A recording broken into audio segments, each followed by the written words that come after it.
Welcome to Speed Vector, the podcast dedicated to the art, risk, and obsession of speed flying. I'm your host, Victor Garcia, speed flyer, skydiver, cinematographer, Navy veteran, and full-time gravity junkie. Every week, we dive into the lines we fly, the gear we trust, and the stories that push us past the ridge and into the void. Whether you're just learning to launch or chasing the perfect line, this is where speed flyers come to connect, learn, and stoke the fire. This is Speed Vector.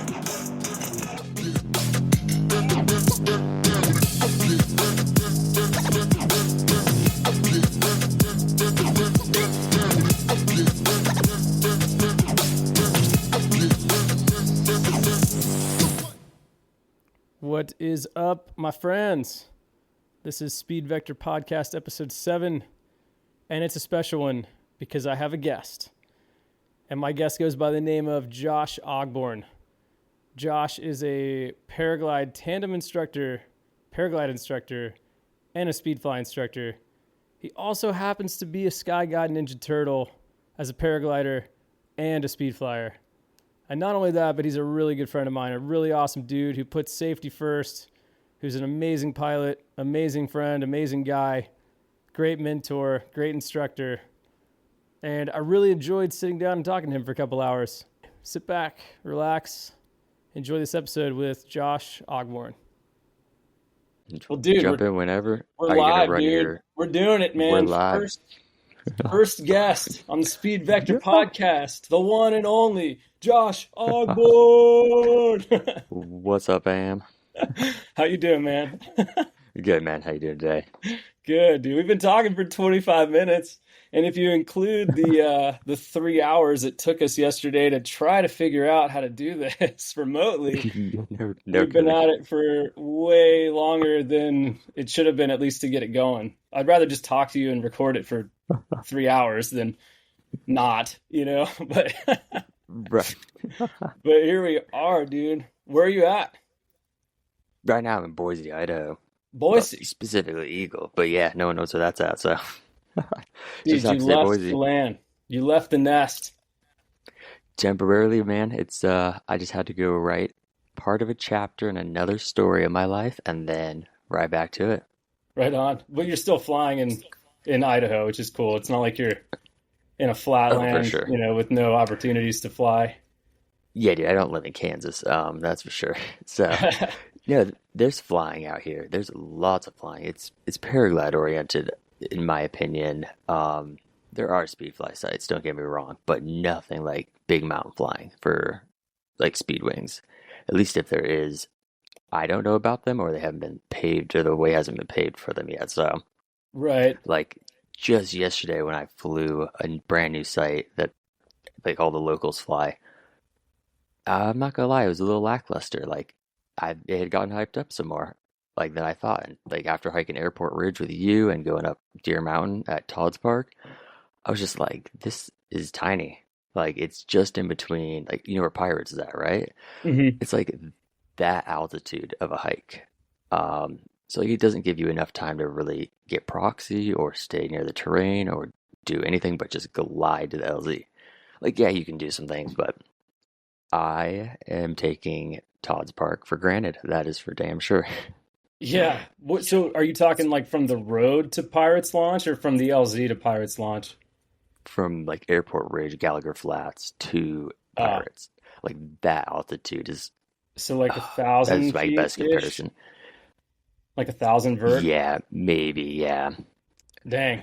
Also I could be off a little bit because you and I have been doing a lot of hiking, so usually true. I can feel it from how much my legs are burning on the hike, but I was not the slow one for the days. So nice. I'm you fit. Yeah, I'm on the more fit side now. Yeah, got some new shoes. The sandy trail of Airport Ridge and the steep trail of Deer Mountain has shaped your legs into iron quads. Dude, I just need to keep it up so one of us can beat Sasha at Todd's event later this year. Yeah, the Olympic swimmer? Probably not, man. I don't know. No. I didn't realize swimmers were so good on land, dude. Like, I was like, dude, for real, shocked. But when you're a freak athlete, it translates to various, I guess, mediums. Yeah. I don't know. But dude, super stoked to have you here, man. It's definitely Hell been a yeah, long stoked time to be here. coming. Like I said, you are the first guest. We're kicking this thing off right. Hell My yeah. first friend in Chelan. You're also the dude that helped me bridge the gap from skydiving to speed flying, and you've taught me a lot. I mean, I don't think I only did like 2 or 3 days where like I was paying money for you to like uh essentially chaperone me and teach me things. Yeah. But we've spent a ton of time together since then and cultivated quite an awesome friendship in just a Oh, year. for I sure. mean, it's only been a Oh year yeah. since then. So I look at you and I think of Chelan. Like you and that place like are symbiotic in my mind and heart. So Well, I appreciate you saying that, man. so you're a paraglide instructor originally, or were you a speed flyer before you started paragliding? What was your progression? Just start from the beginning. So you were born Yeah. on. I mean, you can go back to birth, or you can just talk about the flying Dude, aspect.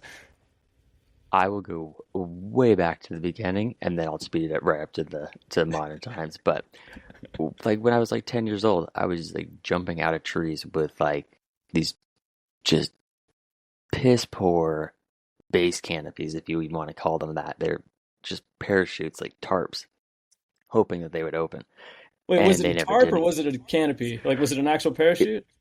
so technically, it's like take your like standard 4-man tent and then just cut the bottom part out, and then you use the four corners, the where the loops are at, and we would just anchor four ropes on, and then have someone above like hold it like um what is it called, the PCA, when you jump off the like the bridge of the base campy.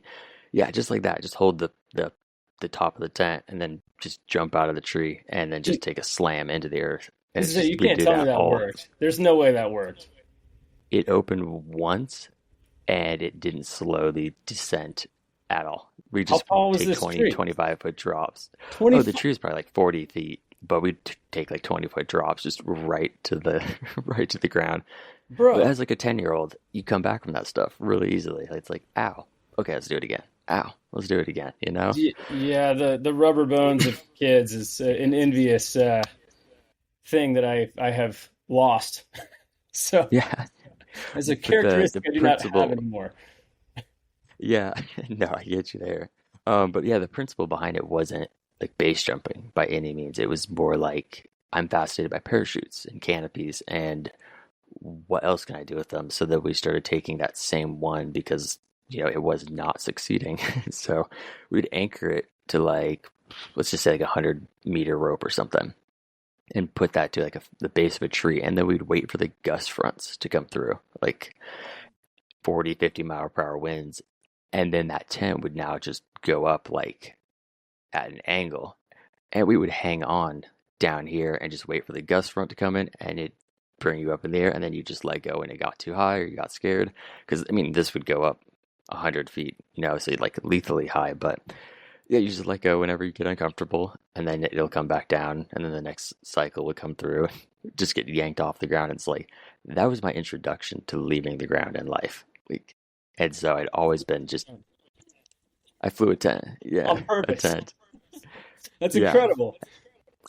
And that's not even the dumbest one that I tried. I tried to make a hang glider out of like plywood, like your 8x4 sheets of plywood, and I thought it was gonna work by anchoring myself to my friend's bike as like maybe like a 12-year-old and having him ride as fast as he could while I stood on my skateboard, waiting to get Whoa. airborne. And then I just said, you know what, screw it. I think we have to be going fast enough to be airborne.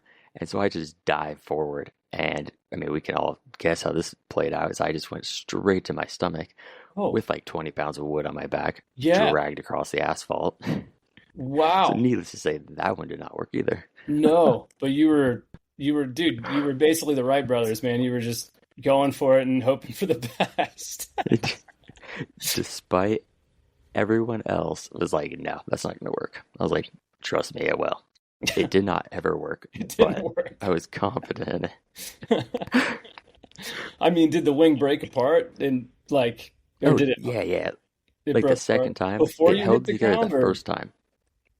So when I hit the ground the first time and got drugged, like the wing tips from this, like, it's like you got to let me put it in perspective. Like I was like 3 feet tall. Like I was a slow or late bloomer, and I had probably like a 6 foot wingspan on each side. And so the wingtips did like hit the ground a little bit as I was being drugged, and then tell my friends stop with the bike. Like this is not working. Let's try this again. Let's go faster. And the Bro, second time the wings folded, but I had way too much steel on this. This thing weighed like 30 pounds. Like it was my full body weight. It was maybe not my full body weight, but yeah, it was half my body weight. a maniac. But some things have changed since then because I don't know you as the type to be like, and I don't mean this in a negative way. It's the opposite of that, but you don't take massive risks that are not at least very calculated and worked towards over a period of time. Right. And Yeah. I'm not it's a sender by any jumping means. out of a tree with a tent is the opposite of that. Obviously, you were a kid, so your wisdom has grown since then quite a bit. But what how did you get from jumping out of a tree with a tent and trying to skateboard with a plywood wings to like the really safe, really rad pilot that you are today? So I will admit it because, you just got to own up to your decisions of the sport, and, holding yourself accountable is a huge part of it. But I originally was going to go the YouTube route like years and years ago. And so I did that, and I started looking up videos, got interested in it. And it just reminded me of like seeing these paragliding videos, like of Tucker Gott and some other pilots like Jean Baptiste. And then I had seen clips from like years ago when I was like a skateboarder and BMXer, and it just like all of a sudden connected. Like, why can I kickflip a skateboard, and then I'm watching this dude do the equivalent to a paraglider wing, which is like a misty flip. But he's like kickflipping the skateboard. It's like it's this art. I just didn't understand the acrobatics at the time. I just thought it was cool. Mm. But yeah, so that's like what pulled me into this idea of flying, and I kept trying to go in a tandem, and the winds were never right. Couldn't figure it out. I just got impatient, and I bought my own wing from someone who was willing to sell it to me brand new from Ozone and the harness. And I didn't buy a reserve because I was like, oh, I'm just gonna go bare bones. Um, Even though the guy that sold me the wing did tell me that the reserve is bare bones, I was like, nah, it's all good. I'm not gonna need to throw the reserve. I'm not even thinking that far ahead. But yeah, so I get this wing and start, watching the YouTube videos. I'm kiting in the field, doing ground launches, things like that. And then I'm like bringing it in some higher winds, leaving the ground a few feet, yada yada. Just on that path and trajectory to just exiting the sport very early, Mm. just without knowing it. Being completely ignorant of how dangerous that like weapon is. I use the word weapon as the wing because yeah, it can be a weapon if it's misused, but yeah, weapon against yourself. But yeah, so eventually I'm sitting there at work one day and I'm just like, all right, I need to like fly off of something. So I've been doing research on this site for a long time, and I type in like paragliding schools near me or learn to fly near me, and just nothing's coming up for the longest time. And sure as shit, here it is on a Friday afternoon. I'm going to take a bathroom break at work, and I type it again one more time, just optimistically, like, let me see if something came up. And boom, there's the Horseshoe Bend Flight Park. Like, they had literally just launched their site that day. No And I was way. like, cool. So I called them like there, then and there on my lunch break. It's like someone just answers with their personal line. They're like, hey, what up? I was like, is this the flight park? And they're like, yeah, do you want to come out and fly? And I was like, yeah, you guys open today? And they're like, yeah, come on out. And so I just like went into my boss's office and was like, hey, so I get to fly for the first time today, possibly. Can I leave work right now? And he was like, see ya. And that was it. I showed up. They drove me up to the training hill. They're like, you've done forward inflation? So I was like, yeah, like not knowing what flight was actually going to be like. And they just were like, all right, let me just see your forward inflation. And just nailed the first one.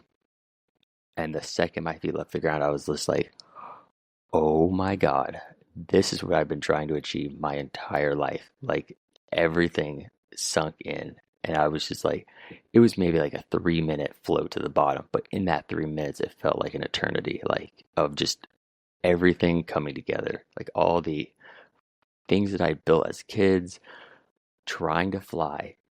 It was here, like here and now. And just, I'll never forget that moment. And even though it was just, a few hundred feet off the ground, I was just like, my mind was blown. Like, yeah, I literally at a loss for words because I just do not know how to describe it other than through, my own experiences. You kind of just have to live them in order to have all these different things connect at once. But I'm sure you can get what I'm trying to say there. But Oh yeah, yeah, dude, definitely. it's just connected.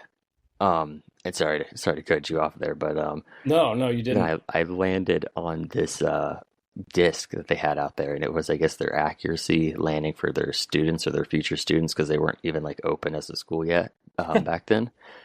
But I landed right on this target, and then there was a group of people down there, and they were like, "Woo!" Cheered. It's a training hill flight with no big deal. And I went back up and did it again, and then landed right on the same disc back to back for my very first two flights. And I walked over to the group, and they're like, "Oh, how long you've been flying and whatnot?" And I was like, "Oh, those were my first two flights I just did, like ever." And they all were just like, "Wait, what?" Like they were at a loss for words, just like, "Okay, you just put it on the target accidentally or on purpose. I don't know what, but you're a natural, I guess." So yeah, That's so incredible. it worked out. But I've always been naturally like athletic, coordinated, things like that. Like some of my friends growing up say they hate me so much because of how quick I learn things.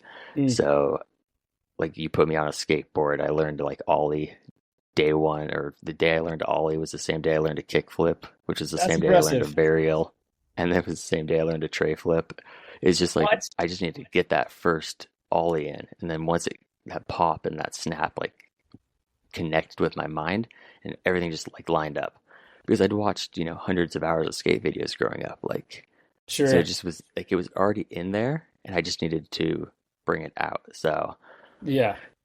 Well, yeah, yeah, we're just the we're like the same. We're like the same age, and when we were kids, skateboarding was like the coolest thing. Like it was the bee's knees. It was the coolest thing that you could do. It was countercultural, but it was becoming culture. It was becoming normal. Like it was less taboo. But dude, side note on, I am so mad at you because I freaking skateboarded from, I don't know, dude, single digits to probably, I mean, I can still skate a little bit, but like I skated through college. It changed a little, like my like approach to it changed. It went from like trying to like do tricks to like just carving around on like a small longboard, but and I can still skate. I still have my old longboard, but anyway, I to this day have never landed a kickflip, and I tried 10,000 times, like I probably not 10,000 times, but like thousands of times, never landed one. Suck at ollieing, like. Dude, the fact that you learned to kickflip the same day that you learned to ollie is so infuriating. I want to stop the podcast. Like I'm like, that's it. I'm done. That's good. So you're picking up the emotions that I'm trying to relay from all my friends. You Dude, feel I mean, it. I get it, It dude. was a I'm good on their story for side, it. bro. Like, I love you, but like, screw Yeah. you, man. Day Yeah. one, freaking kick flipper, dude, get out of here, dude. It's ridiculous. I think I almost landed one once with like the wheels off of a board on carpet. Like, like you like take the wheels off and you can like practice on carpet. I think I was like holding Oh on. I yeah. might have had the wheels on, but I was on carpet and I was holding on to like a table so I could like unweight my feet a little longer than like having to jump. And I think I almost landed Right. one in that scenario, which does not count. But I still to this day have not gone like kickflip to bolts. It's like, I mean, I haven't tried in a long time, but anyway, I digress. Well, I had to it's shame you a little bit or give you a little bit of a hard time for like being that good at skateboarding that quick. That's ridiculous. yeah. I mean, I'm glad that my skateboarding journey is over, and I know that's not what this podcast is about because my knees are thanking me to this day. for not all laying down like 12 stairs and taking those just huge slams, as a 15, 16-year-old kid. But Concrete hurts, bro. Like skateboarding is for kids. Like I swear. Like I know that there are, the Nigel Houstons and the freaking Shecklers and all the people, the Tony Hawks of the world, but they're not that old, but they're beaten up like they're really old.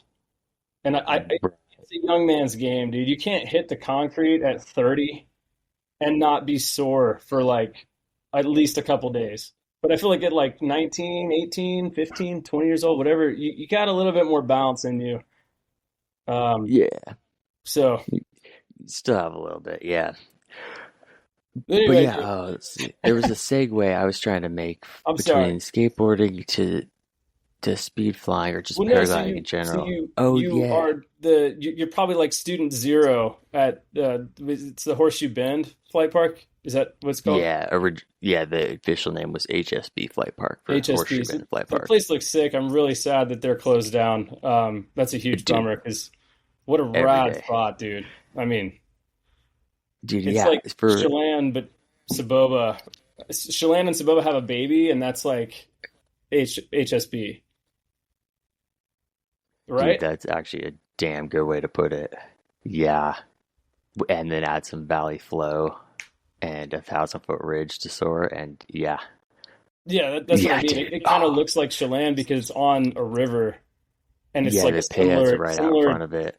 similar, maybe like it's got similar vegetation, I guess. And then, but it's got like undulating terrain and like different lines you can fly. I mean, Chelan has that too. I'm not knocking it, but it just to me from never being, I haven't been to Saboa either, but I've just seen all of the videos and stuff. And I lived really close to there in my past, but I wasn't flying yet. Um, but it to me it looks like a combination of those two places. Yeah, dude, and I'm bummed that you entered the sport too late for you to get to experience it. But if anyone's listening that has flown HSB for like speed flying or even just paragliding, yeah, they just know like how great of a spot that was once the rug got pulled. So I What mean, did the still to land this just day, get I'm bought not. out? Why did it close? Why did they close down? Do you know?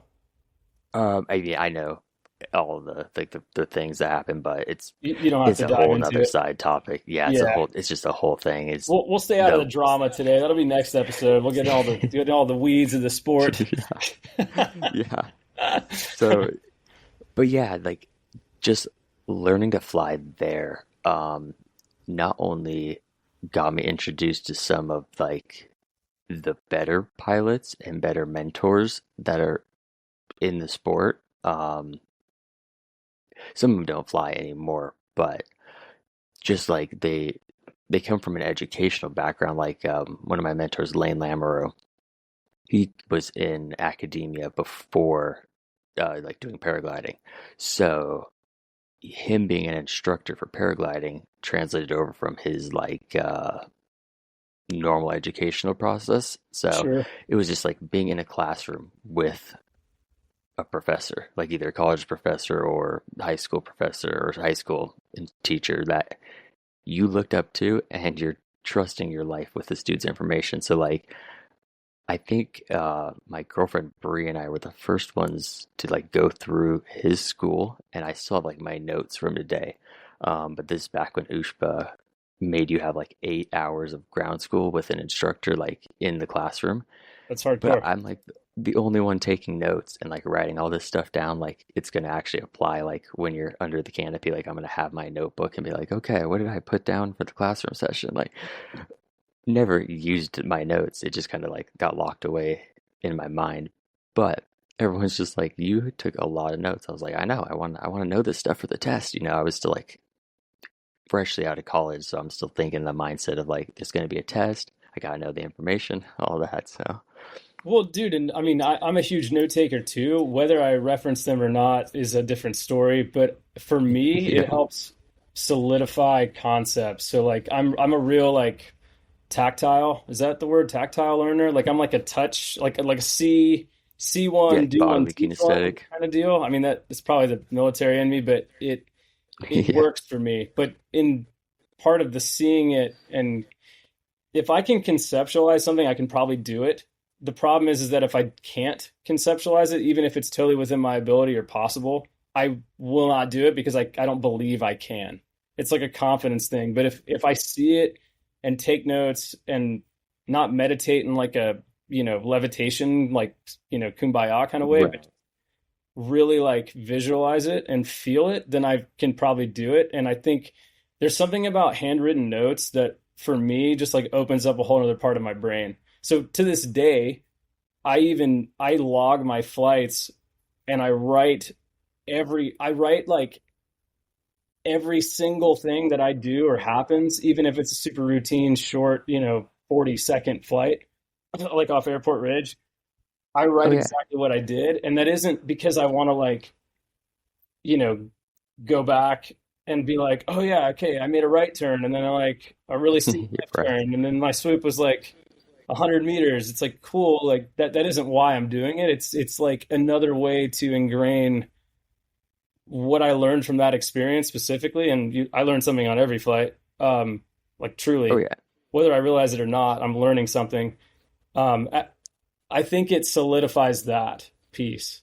So like I get it with the Right. notes, but that's what I'm saying with all this rant is like I understand the note taking. I don't know if everybody's wired that way, but like people that are like you and me, like it works.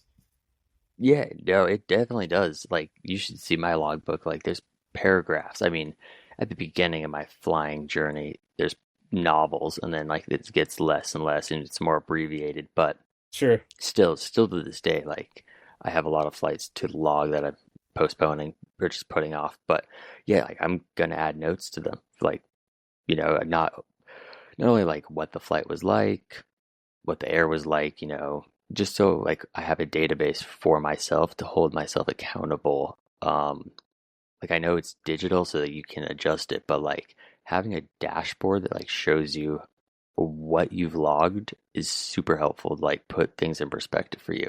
Because like you might get into this mindset of like, oh, I've flown for X amount of years. That means I should be able to do this.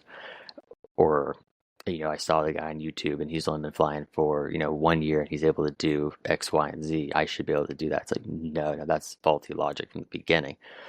But that's why I like having my notes is because yeah, it's allowed me to create this database and just create one page that shows exactly like where my flying has been. Like, was it thermal flying under a paraglider? Were they speed flights? What kind of speed flights? What time of the day or the evening? What kind of wing? Just all those things. So I can just like have it right in front of me. It's just right there. So I can't lie to myself and be like, oh, I've got, I've got to have 10,000 flights by now or something like that. Like, no, it's like there's a number right there just to like, if it, for what it's worth, it keeps me humble, if that makes sense. And Yeah. like And falling into this, hey, go for it. oh, sorry, I didn't mean to keep going. I didn't mean to cut you off. Oh, no, you're good. I was just saying like, it just keeps me, yeah, accountable and like humble. And I don't get this like inflated ego. Like, because yeah, you have to leave ego at the door with the sport. Like yeah, there's some people who are wired to be driven by ego, and yes, they can accomplish some really cool things like barrel rolling very close to the earth. Like I'm not saying that that is ego or anything, but it takes a certain type of drive to like want to go put yourself in those slightly elevated risky situations. It's just from my perspective. So yeah, it just keeps me from, letting my ego get too big or anything. Not that I really have one, but yeah, Dude, simply put. I'm really glad you said that because something that I wanted to bring up today is, and I'm talking you up, inflating your ego a little bit here, but something that I really, really appreciate about you is that you don't bring an ego, like you said, to these sports. And it shows A, in how you fly, but then B, what you're capable of doing. You so you're a great instructor. You teach the curriculum, you answer all the questions, you answer your students' texts at random hours of the day, you know, Oh yeah. all the time, but you, man, how do I articulate this? I'm stumbling through this a little bit because it's important to me to say this correctly. Like, I think the thing that I took, it's easier if I talk about it from my personal perspective. So Yeah, do I it. came into speed flying with a lot of skydive experience, and I was already like, kind of like getting into swooping. I was already like flying a smaller canopy. I understood like the dynamics of canopy flight because I had done it for a few years and had, just under 500 skydives. Not a lot in the grand scheme of things, but it's still experience under a canopy. So you didn't Right. have to teach me that much from my perspective in terms of like a physical, like this is how you forward launch, like this is how you turn left and right. Um, you know, flaring, like you didn't have to teach me like a lot of the fundamental stuff because I already had that. But what you did show me and teach me, but really show me is how to do it in a very conservative but not boring way and with an emphasis on safety. And that isn't just me. Like I've watched you work with students since then, and you have an underlying, very present tone of being safe. And I think it's lost in the sport for some people. Like not everybody, like I haven't been around a lot of instructors, but you can kind of tell, like, I'm not going to name any names, but there are certain people in the sport that are doing barrel rolls in a canyon that is just a bit wider than their 6 meter wing. And they're also teaching people how to fly for the first time. And I'm not saying that you can't have both of those things, but I am saying that it does set an example that maybe isn't realistic, or it Right. sets a precedent or an expectation. Like, hey, this is your first day doing the sport, but you can be doing this, and it's cool. It's inspiring. Like, okay, these wings are super capable. You can fly 100 miles per hour in a 8 meter wide canyon with a 6 meter wing and survive.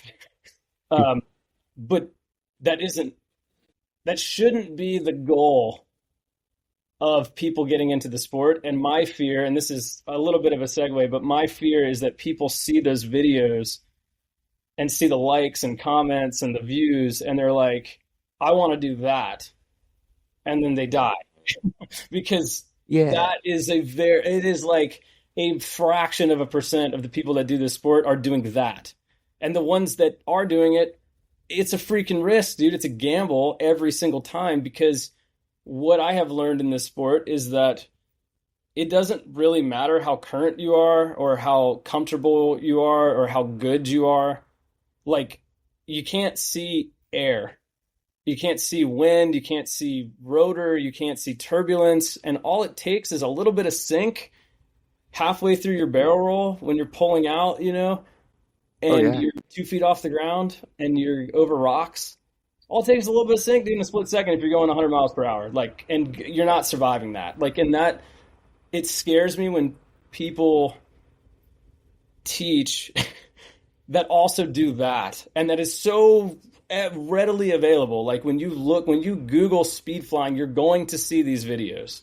You're not going to see the stuff that like the 98% of speed flyers do. You're going to see the 1%, which, I get. It's like, people see wingsuit base jumping in Switzerland, people like 2 feet off the deck going 130 miles per hour in a wingsuit.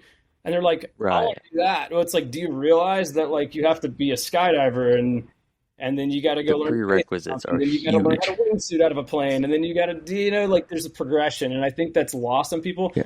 Something that I appreciate about you to tie this back into the whole reason I'm ranting is you do not give unrealistic expectations because you set such a good example. And it's not that you're not capable of flying extreme lines and doing big maneuvers and flying fast and deep. It's just that that isn't what you scream. That isn't like your whole identity like other people's are. And I Right. appreciate that about you and your approach to teaching. That was a really long rant, but like I hope that makes sense. No, it's crystal clear, and I admire the fact that you noticed that, because it is, at least to some part, like what I'm trying to portray, is like lead by example Yeah. kind of a thing. Like, Alexander the Great, supposedly, like if he was going to ask his men to walk 100 miles or somewhere, he wouldn't ride the horse, he'd walk with them. So it's kind of like I might go out and fly a little bit more. I don't want to use the word aggressively, but you know, get a little bit closer to the terrain. Let's just use that as an example. And then just if I have students around, explain to them like,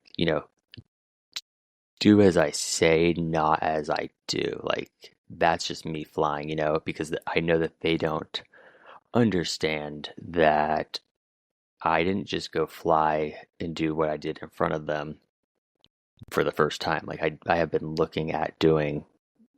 I'm just going to use that the swooping of like that Fweeds launch at Airport Chelan. Like that video, I'm not even sure if it's on your site or not yet, but Not yeah, yet. that was not my first time going through there. Like I have been looking at that line for a long time, like the whole season since like April. So, 4 months before I ended up doing it. And launching tandems off of there and thermaling above it and looking for the lines like from above. So like it was something that like I had thought about. I'd got information from other people who kind of liked the idea of that line. And so I just brought it in really high the first time, like super conservatively high. And I just looked over it, with the paraglider first, so it's super slow. And then you'd bring the speed wing over it super high and just like, get a feel for like what the speed's going to be like when you're there.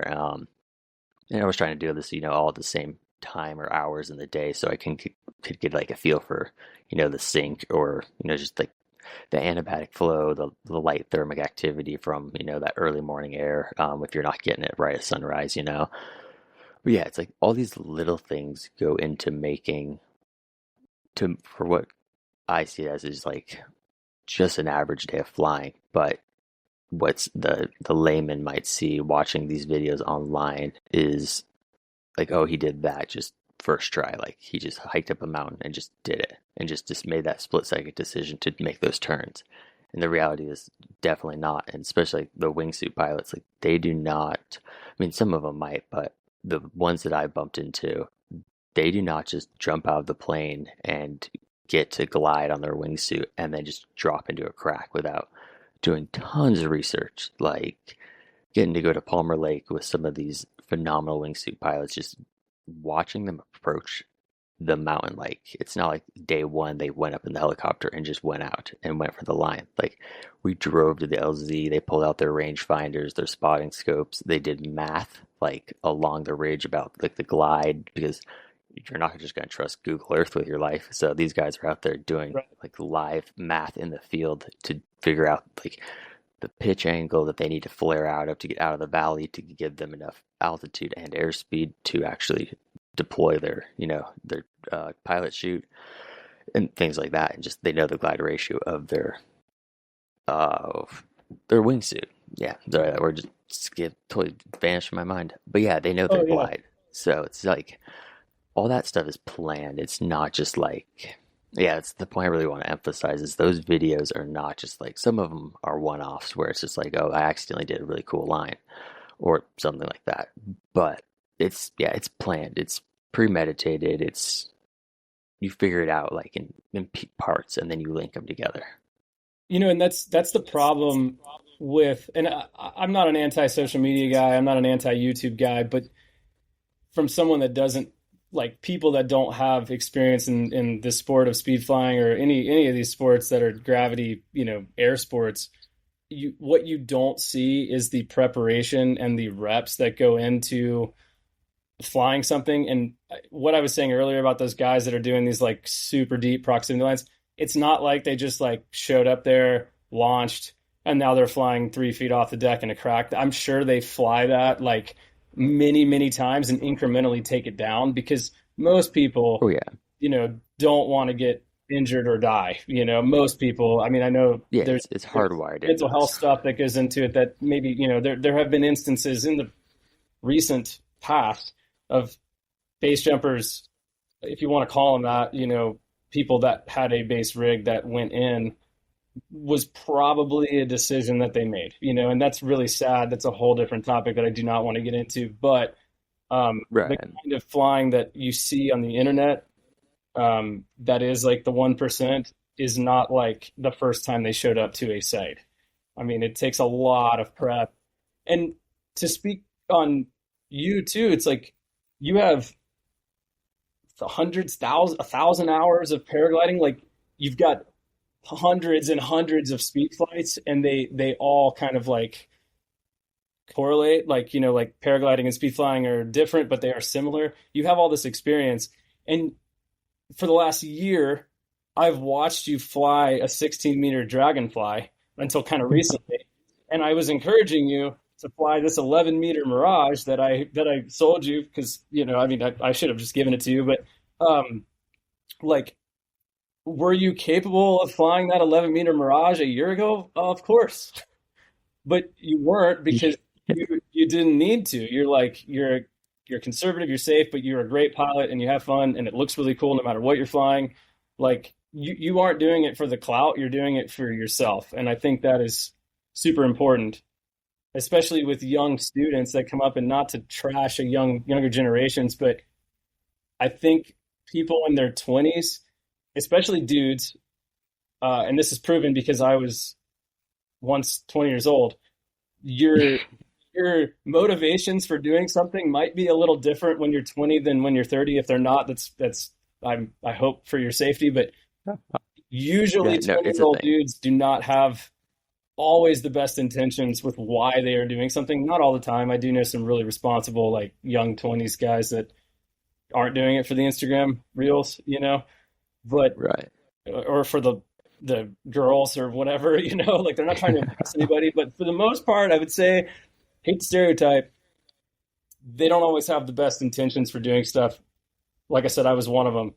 Um, but something that I think you pass on to them through your instruction is like doing stuff for the right reasons and not rushing to your death, So Right.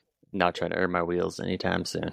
exactly. Yeah. So that's something I really appreciate about you and your teaching style. But not only that, but just how you fly. Like, because we've flown together a bunch on like a friendship basis.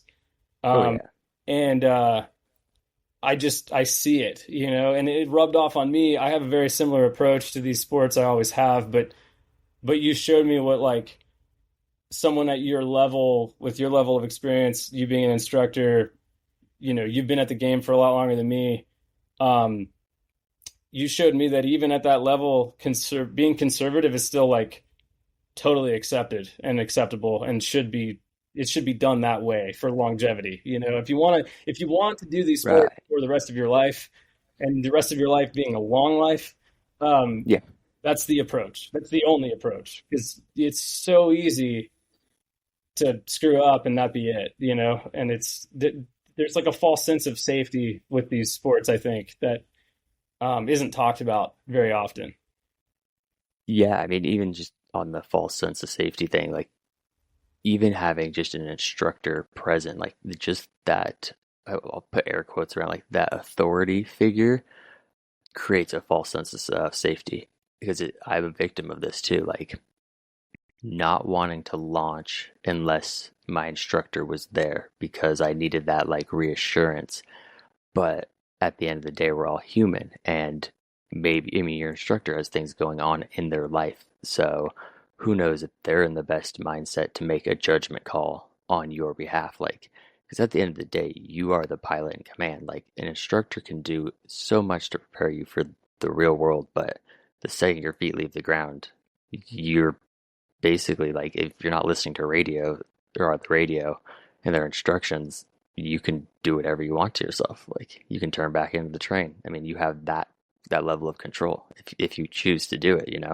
Yeah, It'd I be mean, it's foolish, on you. but As soon as you leave the yeah, ground, man, I would say as soon as you connect to a wing, even if you're ground handling, it's on oh you, yeah, you know? yeah. It's But I think of it as like, yeah, you're putting like a round in the chamber. Like I hate to use a gun metaphor, but yeah, as soon as you clip into the wing, like, and there's wind at all, or I mean, even if there's no wind, you can dust devils are a thing. Like there's weird anomalies. if you are not aware of the thing that you're clipped into and what it's doing and the things that are happening around you, like, yeah, it can be just as dangerous as flying, even if you're just out there in the green grass fields, just clipped into your paraglider or speedway. Like Oh, for Dust Devil, sure. I don't know. Just go, yeah. If you want more on this topic, go look Oh, up dude, Dust you can Devils you on can go launch. on Yeah. my personal Instagram and watch me get drugged across the field in Hawaii with a 15-meter wing when I was just teaching myself how to ground handle with a pretty decent amount of skydiving canopy experience. I was just out there messing around and I got yanked, like into a fence, yanked. Oh And yeah. I didn't understand. All you gotta do is grab your bees and that thing collapses like a taco. I didn't know that because no Oh one yeah. was teaching me. I was just doing it, you know. So Yeah. it, That totally brings me back to the YouTube route, like kiting in the field for the first day, light wind, forward launches or no wind, and then you like start to ramp it up with more wind, having no clue how to reverse kite or whatever. You get plucked off the ground and then you're set back down. The wing drops, in front of you, like behind that or in that power band essentially. And if you don't know what to do, now your riser twisted and you're being dragged across the ground. Thankfully, my experience was like 3 football fields on green grass. oh, But when it happened, like the brake toggles went out of my hands, I didn't know how to shut the glider down. I just knew which ones were the brake lines. And so I'm getting drug and I'm like have my feet towards the wing, just like sliding on my butt. And it was funny because I was laughing because I didn't realize that I could be in danger. Like in hindsight, yeah, I could have been pulled into the road on the other side of the parking lot. But I was just like laughing at the scenario because it was such a smooth, graceful dragging. And I've always heard that it could be so much worse. But yeah, I'm yelling to my girlfriend, just get around the wing, like run around, just be a pillar and stop the wing. But we were laughing so hard, and I'm like sticking my feet up, trying to grab the brake lines with like my legs and like just okay. coil them in. It wasn't helping do anything but just like create the trailing edge, like more of a pocket of air just to catch, and it just accelerated until eventually I hit one of the like tennis courts, like those chain link fences. It just kind of like slowly drug me up against it, and the wing just inflated on the wall and just like stopped there. And I was like, I'm so exhausted, but that was fun. It's like, that Like, was awesome. but yeah, Let's do it again. yeah, yeah. Not necessarily that. Let's do it again, but yeah, that in that level of my progression, the awareness that that was a dumb idea and should never have happened wasn't there, and I just didn't know that then because I Well, had never dude, I didn't mean, have anyone to be like, that's a bad thing to let happen. right. And I mean, ignorance is bliss until it's not, and you get into a situation where you don't know how to get out of it, but you're in it. It can be pretty scary. Um, it's a weird it's a weird feeling to be attached to, in that case, a paraglider that's enormous. I mean, really, like they're freaking huge. And you're at the mercy of Mother Nature. You're at the mercy of the wind. It's like Right. very isolated, alone on an island of death feeling that is not awesome. Um, so there's people like yourself and like me because I had a similar experience, much smaller wing, when I was learning, where they have that happen and they run, like they're like, screw this, dude, I'm out. Like marketplace, like where you at? Let's get this wing for sale. And there's other people that are like, okay, I realize that this thing just happened. How do I not let that happen in the future? How do I get to the point where I can handle any situation that I'm in? And that just comes with progression and time and good coaching and mentorship and instruction.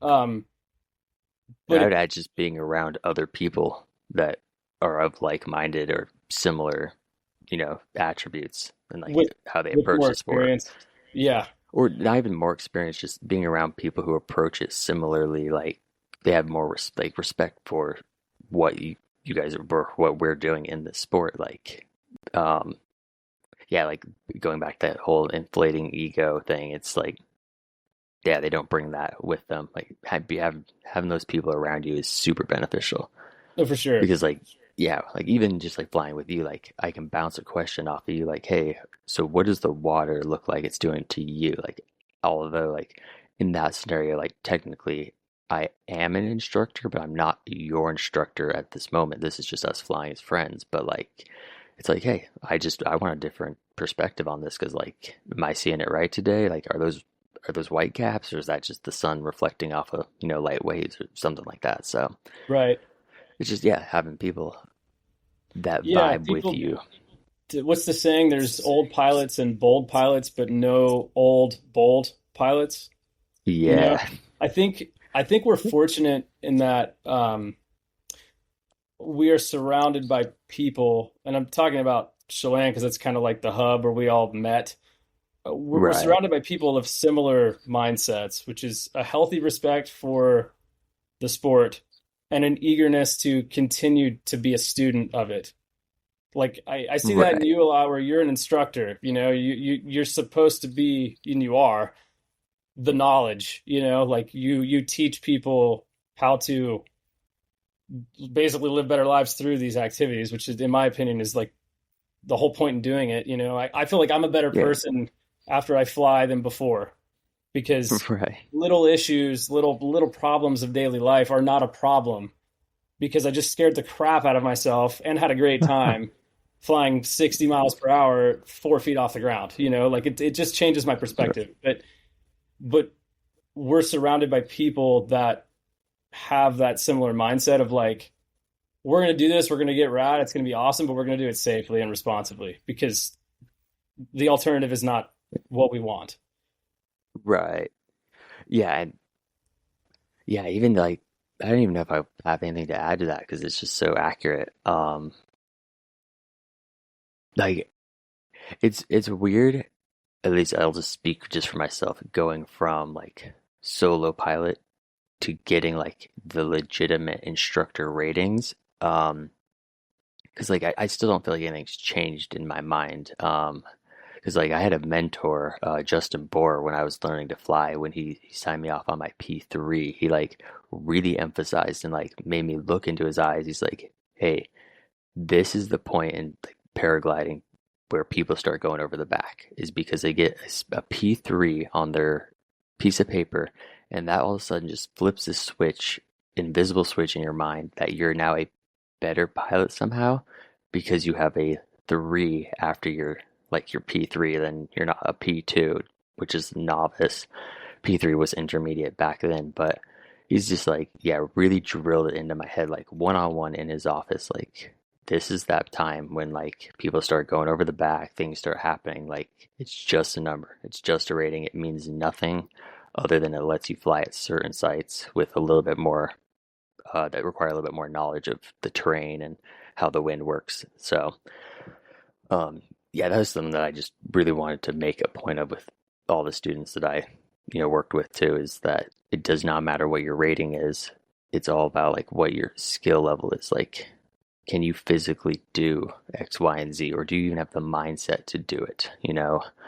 And I'm trying not to use specific examples because I don't want anyone to take this information and be like, oh, I think I can barrel roll, so I'm just gonna go barrel roll. Like, you know, do your research first and like get a coach and figure out how the wing works at altitude, above water, with a life jacket, with a coach on radio, and yeah, like a retrieve driver or a boat that's just like there with a paramedic. Go to an SIV is basically what I'm saying. Like a good SIV course, even with a speed wing, if you can get towed up somehow or figure that process out, Does that get the exist? Is altitude. there SIV for speed wings? I haven't seen anything. Maybe in Europe, but I Not that I've ever heard of, but I know people when we went to Turkey for our like SIV and intro to acro course. They were doing like a debag deployments off of tandems with speed wings, and it puts you like 5,000 feet above the Mediterranean.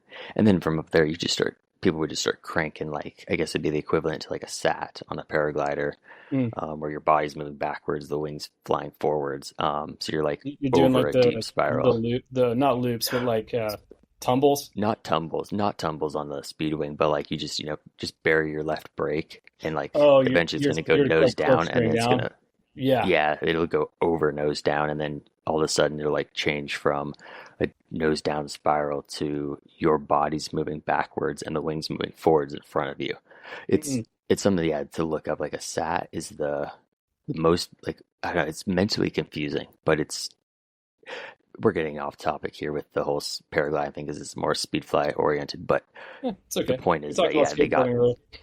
yeah, you get super high up in the air. You have a lot, like altitude equals options. So with that altitude, you have tons of options. Like, I mean, you at that point probably have a front mount reserve if you're going to goof off with your speed wing, Or that high. three. But yeah, or three. Don't get me started on that. Oh, Oh, dude, all I'll right. talk about For safety all day, man. I think it's a load of for crap in speed flying. But anyway, for context, yeah, for those who don't know, I had a friend who I've paraglided with who always had a bunch of reserves, and the second anything like went wrong, just all the reserves would come out, just instantly throw them. So man, just like 150% collapse, and it's just like boom, boom, boom, boom, like three reserves come out, that's like that's just like mess. That that. sounds like a mess. But the guy he was ex-military too, like you, and he used to be under rounds and stuff. So like that was his happy spot, was under a round canopy. But he's Sure. like, the more canopies out, the more surface area, the slower I'm gonna, come down, which may be the case. But yeah, it was just kind of funny watching this dude just throw reserves like just like nothing. Right. That's He probably amazing. got really good at repacking them, that's for sure. Yeah. Yeah. Yeah. Reserves are an interesting topic. I think well, reserves and freaking airbags. I mean, shoot, that I've talked about it on this podcast, but the running an airbag was the reason I broke my leg. And in my opinion, I don't blame it on the airbag. I blame it on my lack of understanding of what the airbag was going to do to me, a foot off the ground. So that's on me. I'm not, blaming the manufacturer or anything. But you know, I was of the standpoint before that incident that airbags were a good idea. And then since then, I have decided that they are maybe not a good idea for like most contexts in the speed flying world. How do you feel about a reserve in the speed flying world? Oh, it, this is like, yeah, one of those gray areas, just like airbags, where I feel like you're going to get 50% opposed and 50% like agreeing with you. And they're going to be very opinionated. And I know this firsthand from my local chat group. We just went through this whole conversation and everyone had their own opinion. But it was basically split right down the middle. There, with like speed flying, unless you're consistently having the altitude to use a reserve, like, yeah, you could fly one. It's going to add an extra thing to the whole system of speed flying. Maybe it's definitely not a thing for novices. I mean, that sounds counterintuitive, but this is just one man's opinion because now you're adding another layer of just something for someone to worry about, or for a new pilot to accidentally deploy at the wrong time. There's just a lot of things that can go into that. It's just adding extra stuff. But yeah, if you're consistently, going high and you're flying off, huge mountains with a speed wing with the intention of like just flying out and landing somewhere, I mean, why not have a front mount reserve or something like that? But I mean, like there was a scenario I think you and I were talking about the other day, like what if you had a reserve that you always flew with your speed wing, and if you knew that like, oh, I'm too low in this valley or something, and I'm instead of taking like an impact at full speed, just throw your reserve under the speed wing and slow yourself down that way. Like, sure, you're gonna, your wing's gonna overfly you. It's gonna start to, um, yeah, just drag you down to the earth. But at least you're not moving forward at 60 miles an hour anymore.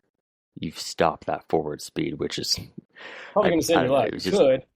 yeah, it was just something that I think you and I were just bullshit about the other day. Like in theory, I wonder if that could work, but yeah, that's like a long-winded way of saying my stance on reserves for speed wings is, do you have the altitude for it? And you should probably have some experience with what the reserve is, like what it does, and like concepts of like with downplaning and like what to do once the reserve comes out. Because like the show is definitely not over once the reserve's out. You have a whole new set of problems that you need to be figuring out, and maybe Yeah. not Quickly. problems, but Well, yeah, things that you potential need to resolve. Yeah, for because like sure. you got to get control of your wing, because your wing's going to fly you downwards towards the earth if it's not all collapsed and cravated up and snagged around your body or whatever. The wing's still going to want to fly, and then that's going to create downplaning effect where it's going to pull you and the reserve faster towards the earth. And so, Right. yeah, it's like Which, that's why I would don't recommend novices with speed wings fly with the front mount reserve until they understand all of the concepts of it. yeah. Yeah, and that's that's the thing for me coming from skydiving. We cut away, you know.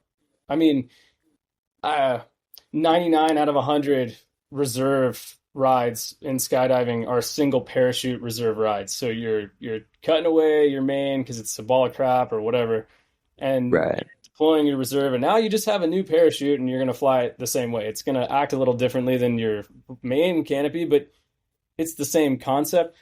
The thing that is crazy to me about the sports that we do, speed flying and paragliding, all that, is like you have a problem, you throw your reserve. Well, now you got another problem because your main, your paraglider, your speed wing is still there. So like if it's not Right. collapsed, like to put this in perspective, if people have ever, and I don't have a reserve, I haven't done this, but this is my thought, right?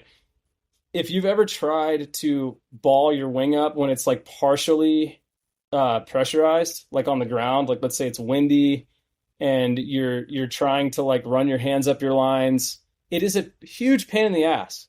Like that Oh, wing yeah. wants to rip out of your hands and fly because that's what it's designed to do. Thank God, like that's what we want it to do. But to try to Right. do that in a very stressful situation while trying to not let your speedwing or paraglider tangle up with your reserve, like Yeah. that, just it's just like a mess. I'm like, man, that would be horrible. But I did see a video that a lot of people have seen of this dude in Saboba launching. I don't know what was going on. It might have been a newer pilot, it might not have been. I apologize to the guy if he is a Sky Guide Ninja Turtle, but he had some sort of issue. He tried to fly out of it. It didn't work. He went into like a very out of control spiral dive inadvertently. Like he didn't want to do that. And he threw his Right. reserve. And then you kind of can't really see what happens because it's like below, it's like in some dead space. But it's totally saved his life. I don't know if he got injured or whatever. But that reserve, if he didn't have that or had he not thrown it, he probably would have maybe died or been really messed up. And I'd like to think he wasn't hurt. I don't know. I mean, but teach their own. I mean, what are the chances of that? If he didn't have a good wing when he launched, which means he didn't have a good wing on the ground. So, Right. but we all make mistakes. We all do dumb shit. I launched my 9 meter with one trim open and one trim closed, and I couldn't figure out what was going on. So I just flew it in a way that it flew the way I wanted it to, all the way to the LZ, because I couldn't figure out in that moment what was wrong. Like it was a Right. super scary moment that I had to work through, and I'm thankful that I was able to. But I was like, I don't understand what's going on. And it was like my 20th flight with that wing, so I had like a 2.1 wing load. Like Yeah. I was not in a place where like I would have liked to have worked through a problem that was dramatically affecting the flight characteristics of this wing. Like it wanted to kill me. And I Right. just And you had didn't to have like a fly ton it of in a way terrain to get separation. me. Dude, no, I was like flying pretty fast right off the ground. The thing just wanted to turn left. And I'm like, or it wanted to turn right. And I was like, why? Like, why is it doing this? And then I'm like, well, it Yeah. flies, and I don't have another choice, so I'm just gonna fly this thing. And I landed, and it sucked, and I was just like, what the hell? And then I went back and looked at the video, and sure enough, like I think let's see, it was turning left, so my left trim was open, and my right was closed.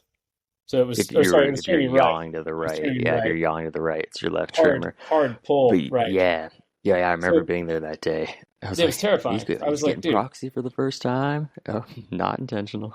no, no, it was so scary.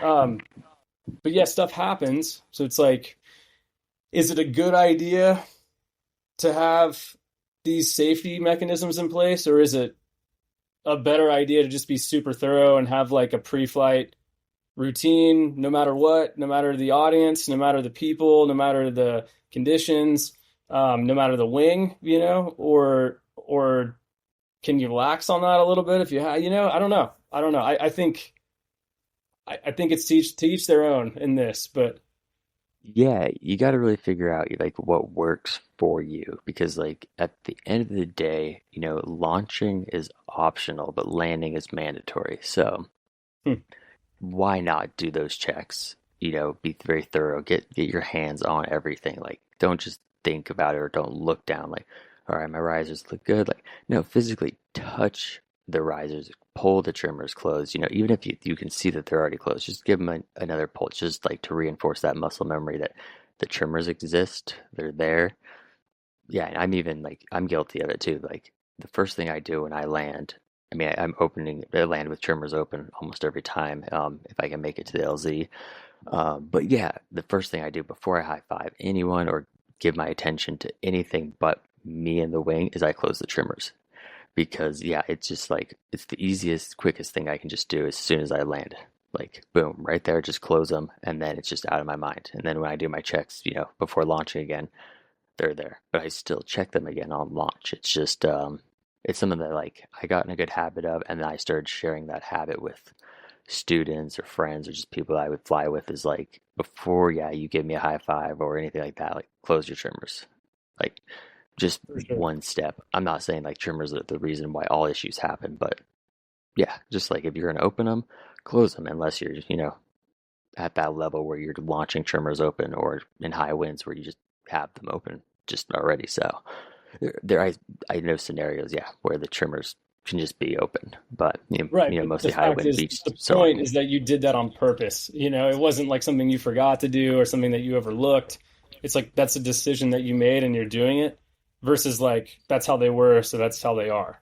Like that, Right. totally Yeah, different. it's like that consistency, like because like the more consistent I am with my like clip-in process, my pre-flight, in-flight, and like post-flight checks or like just operating procedures, I don't feel right or I will feel like something is off unless I do step one, two, three, and then like that will sit there and be in the back of my mind, like even driving back up like in the shuttle van.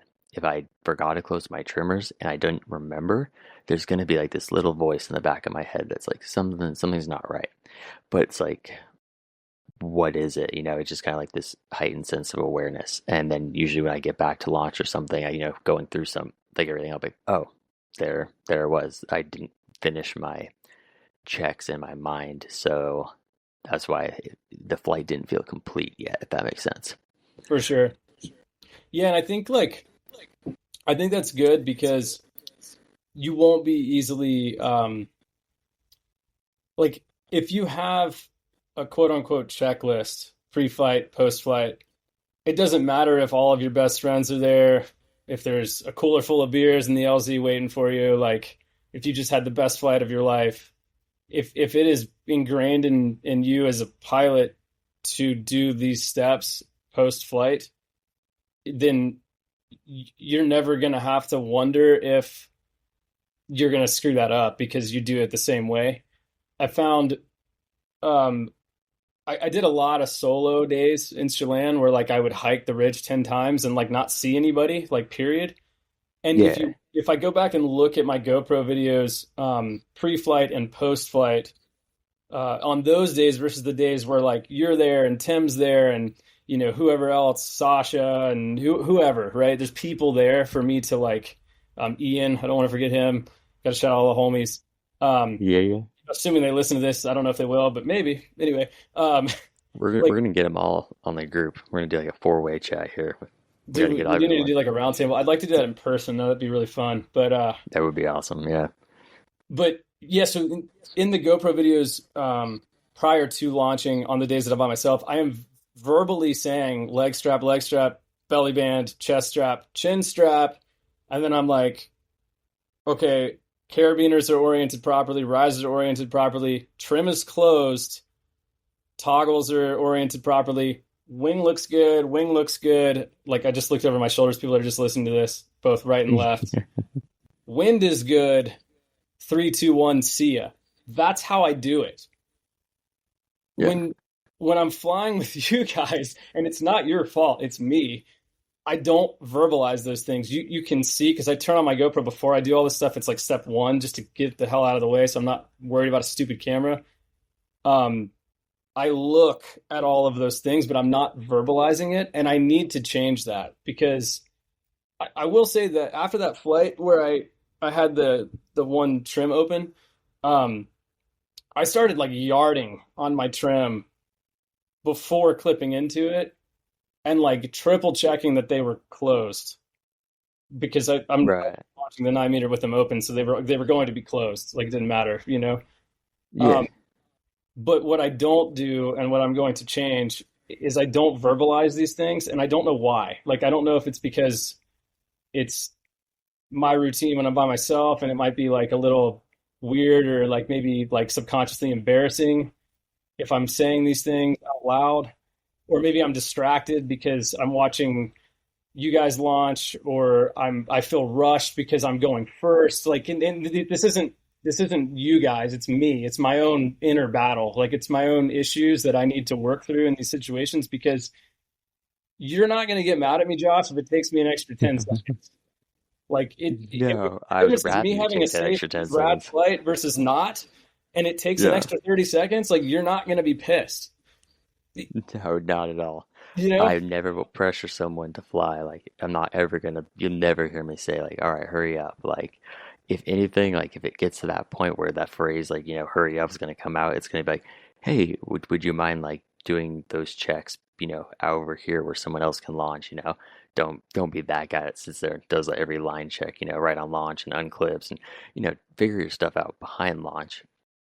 Yeah, Rosette, walk up to the launch, there's that etiquette. But yeah, that I'm is a good never gonna etiquette. be Yeah, like, that's a good yeah, I'm point. never gonna tell someone to hurry up and launch. Like, if anything, just remind them to do their checks. Like, even if it adds more time, because obviously something's not right. Whether it's mental or yeah, it's just something's just maybe is off with that person that day. Um, but yeah, I mean, you can only do so much. Like, you can observe things happening, but like you can approach people and be like, hey, I've just noticed that, like, at least for my risk tolerance, there's been three things that I've noticed that you've kind of done. Like, you forgot to buckle your helmet and then you took your helmet off, like just like things like that. Like, you see that in other people, but I don't know, like, you go to talk to them about it. It's not really, I mean, it is kind of your place to like, help everyone, be safe in the sport, but you might get greeted with some very negative responses, like, yeah, my face, I know what I'm doing, yada yada. So it's just like one of those gray areas. Like, yes, I'm gonna try to step in if I see someone doing something like critically stupid, or at least vocalize it. But yeah, it's just like I've had mixed experiences when, trying to help other people. That's such an ego issue, and there are big egos in this sport, in these sports, because honestly, like you kind of got to have a little bit of ego, a little bit of edge to like willingly launch yourself into the air with a thin piece of nylon and lines connected Yeah, to some you. dental Like floss you, lines. you have to like you have to have something in you that pushes you to that point because the majority of people in this world want nothing to do with these sports, and it's for good reason because it's freaking dangerous. Like, yeah, you got to be on it, you got to be capable, you got to be smart enough to figure it out. Like there are prerequisites to these sports, and I think that it's not for everybody, and that's totally fine. But in our flying group, our friend group, like Tim is like the newest pilot in the group, right? He's got like 50 or 60 flights, totally shredding, by the way, like complete. Oh yeah, He's a stud. I mean, shout out to Tim. he's responsible in his approach. He is conservative, but he's still sending it in a responsible, healthy way. Like his goal Right. isn't to send it for the wrong reasons. He's doing it for himself, and I totally support him. And I talk to the guy every day. Like he's a really good friend of mine now, but he's only been flying for 9 weeks, right? If he noticed something wrong with my system, I would give him a hug and say thank you for bringing that to my attention. Even if it was like not even an issue, even if it looked like an issue, but it wasn't, Yeah. I would still give him a hug for saving my life potentially.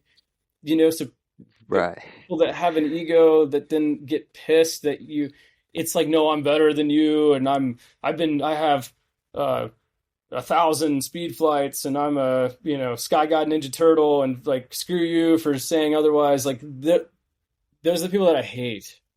In Yeah. any part of life, really. Like I think not taking advice or Yeah, criticism of people is like a huge problem, totally but outside more the so in sport our too. world because it's like the difference could be like it's a little selfish, but it's like, yo, if I see something messed up on somebody and they launch and they go in and it's Yeah. probably because of the thing that I saw, I didn't say anything, I have to live with that.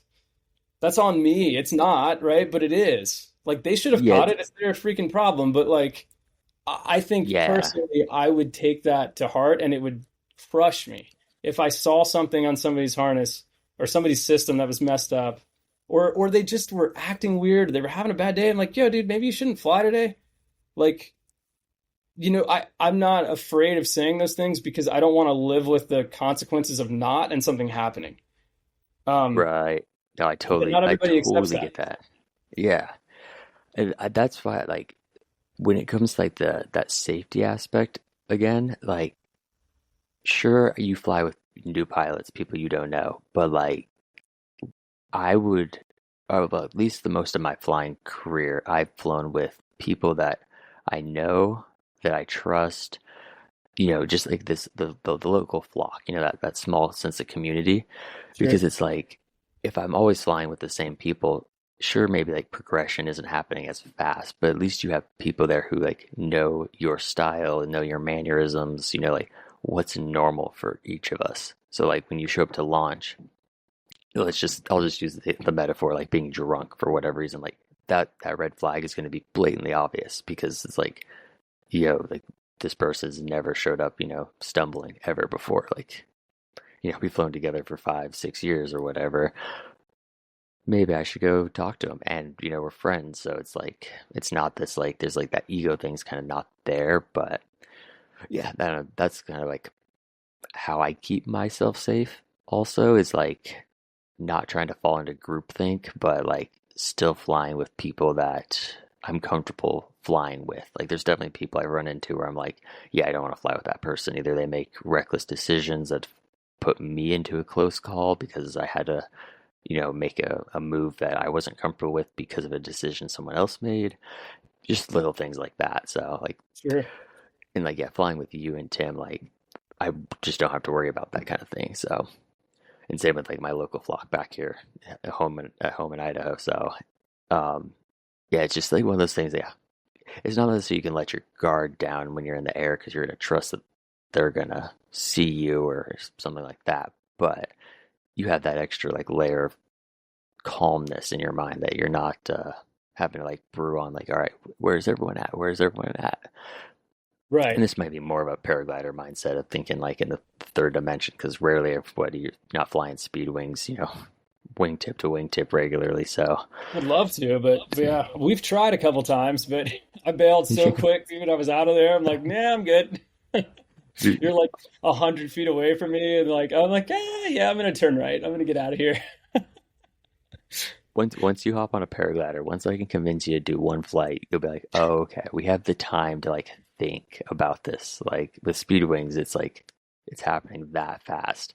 And then Yeah, yeah, if something goes wrong, it happens that fast. Whereas with the paraglider, it's like it buys you just a little bit more time to figure things out. But yeah, and I just remember the first time I touched wingtips with someone, we had 2,000 feet altitude, and we were on the radio with each other, like, all right, let's just weight shift it in real slow. And like the wingtips just like barely touch. And then we like immediately turned away and they're like, wait, come back in. Like, let's not get scared because like just because the wings touched, that was new and foreign. But like, let's bring it in slower and see if we can just like fly, together, just touching the wingtips. And so right. yeah, it's just kind of cool. Like, but that's with a trusted person who I'd, logged hundreds of hours with, like ridge soaring or thermally or things Yeah, like that. So you, I knew their you have the behaviors and ability. their risk tolerance and things Sure, like that. So, but absolutely. I'm not gonna lie that I was the one to suggest that we do it. So, Yeah. I that's, mean, it's fun. It's it's fun to be in proximity to people in the sky. It's like a weird perspective that you don't get. I haven't done it in the speed yeah. world, but in skydiving world I have, and it's like, oh, this is pretty cool. I get it, but it's also Oh yeah. margin for error is pretty small. So you better trust the person you're doing it with. Yeah, But yeah. No, the first time I went skydiving, we're sitting there in free fall, and I'm just like soaking it all in, just like, and then all of a sudden, one of the TIs in Chelan Braden just like shows up out of nowhere, just like right in front of us, and he's like on his back, and he sticks his like foot up, and I was just like looking at him, I was like, oh, he wants me to grab his ankle, so like I just yeah, grab onto it, and I was like, this is the weirdest thing, like we're in free fall, but like relative to each other, we're motionless. I mean, like not motionless, like we're going 100 miles an hour towards the earth, but yeah, relative towards each other, we're not moving. you're not Like it's moving. just the Yeah, weirdest it's thing to so reach fun. out and just grab someone's leg in free fall. Like It's a lot harder than weirdest it thing ever. looks, but man, there's nothing. That's an aspect of skydiving that I miss is like getting to jump with people and be really close with them. And when you nail it, it's such a cool feeling. It's like it's really weird because, like you said, it's like you're going you at least 120, falling towards the earth, but you have this moment where you are like suspended in space with people, and it's just such an interesting. It's really cool. It slows time down for sure, and it's just like a fun feeling. I don't know.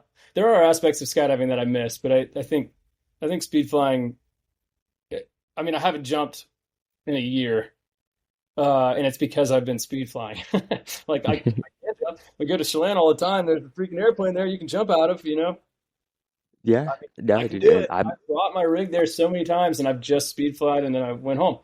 And Todd's always like, "Dude, you gonna jump today?" He's actually stopped asking me that, because he knows I that know, I'm right? probably not. But I did get my reserve repacked by him. I got a new canopy like swapped out and put on into my rig, and like, am I gonna jump, dude? I don't know, man. I don't know. Sure, maybe, but speed flying's so much more fun. Yeah, no, dude, I recently like that's kind of like been the switch in my life, like in terms of my flying progression is like yeah, I did the whole paragliding thing and like I sort of like lived by the words like I like to take advantage of a flock of wild birds to make my escape from this planet and it's like, I thermaling, like that. go up with the birds. And now my mindset is shifted to like, oh, I'm going up. I don't know if I like this feeling anymore. I like the going down part because it feels like even though we're flying, it feels like I'm at like the skate park again, like as a kid on my skateboard, just like doing a line, like, 50-50 this rail, drop into this quarter pipe, kick flip that gap, like linking these things together is like why I like speed flying is because it's like, sure, you can just fly the wing flat and slow, like there's no problem with that. But then you can add your own, artsy twist to it. Like, do you want to, go proxy, fly near that bush, do whatever, but it's like creating this like line that's new every time. And yeah, that's just one thing I've noticed I really enjoy about speed flying is like, yeah, it just makes me feel like, yeah, I'm back at the skate park. Ramifications are way higher for mess ups, but just saying, yeah, it like there are correlations in my mind for that. Oh, Um, for and sure. I think that's why I was drawn to like acrobatic paragliding. Was because it's like linking tricks. Like it's a graceful descent method, like at the core of it. Like it's an artistic form of expression as you're basically just descending rapidly out of the air, but in like a super controlled manner. But the wing is never like it's in control, but it's like not flying in its normal configuration ever, which I think is just super fascinating. But you're still in full control. Like something's always stalled out or spinning, or you're rotating abnormally from its normal flight characteristics. But that's what drew me to like the idea of wanting to try to learn infinity tumbles and things like that. And I just as I got older, thankfully I had one of those brains that was like, hey, your risk tolerance is changing. Right. We don't need to go spend a whole year living abroad just to learn to infinity tumble. Because yeah, it's a commitment. It's not something you just go learn in 2 weeks. So Yeah, I imagine yeah, the currency too would be diminished if you weren't doing that exact thing. That's yeah, it's like you go do it for a year, you learn it, sure, but then you come home, and if you're not actively doing it, like it's like bump tolerance. Like it goes away so fast, and it's so hard to get back. Like sure. so, Yeah, I could see that. Yeah, and correct me if I'm wrong, but a year ago when we met, Um, I didn't know you as a speed flyer. I knew you as a instructor and as a tandem instructor, um, and as a paraglide pilot. But I don't. I did you get some speed laps in last? I think you did in the fall, but last summer I don't remember um, seeing that. But when did You may you or may when not did you have been shift your out there, focus? I but guess from paragliding to like speed flying. uh, I guess to answer your like first question, it never actually crossed my mind that I could send my students off Airport Ridge or off any launch and then fly down after them until like someone had brought that point up, and I was like, yeah, why the hell am I not doing this? But like I didn't want to do it with my paraglider because it takes forever to like set up and like it just chews up time, and I want to be efficient with my time with my students because it's being selfish by taking my paraglider out just to get the flight, you know? Like Sure. but you could throw a speed wing out, just boom, pop, go, and And then then you're off the later, hill. yeah, you're on the Yeah, ground. you're on the ground Yeah, before your students sometimes, but for sure. for paragliding students at least. But yeah, I just never thought about it. And then I was like, oh yeah, like I know how to fly speed wings. Like the person who taught me to paraglide, Justin Bohr, was predominantly a speed flyer. So a lot of like my habits and things that came from learning how to paraglide translate over to speed flying because it was like, here, we're going to put you on a 15, you know, you're 130 pounds. It's going to fly like a faster paraglider. And so like that was his not necessarily approach to teaching, but like his mentality is like, all right, yeah, you can fly the paraglider. Almost everyone can. They just fly slow. They're sluggish. Let's put you on something that has a little bit more speed, but it's like a big speed wing, you know, so you're not heavily loaded. Um, yeah, so it flies more like a paraglider, but it's still, you know, has speed wing characteristics. But I think deep down inside, he wanted everyone that he taught to become speed flyers. Like I he mean, was like, yeah, I'll teach you how to it's way paraglide, more but fun, right? I mean, yeah, come on. yeah. Sorry, paraglide pilot, just kidding. Yeah. Well, when you get to 12,000 feet under a paraglider and you're looking down at the earth and it's Yeah, like, dude, that wow. just sounds cold, man, and like planes and stuff. I'm like, yeah, I think I'm good, dude. Like, no, that's a Yeah. long way down, or a long way up, I guess. Long way to get down. But to each their Depends. own, dude. To each their own. We're all Yeah. doing the same thing Dep at the end of the day, just a little bit different application. Depends on how well you can get down. I've seen some funny scenarios of people trying to get down firsthand, like specifically thermal XC pilots. It is always humorous watching them try to do like descents because they're only used to like wanting to go up.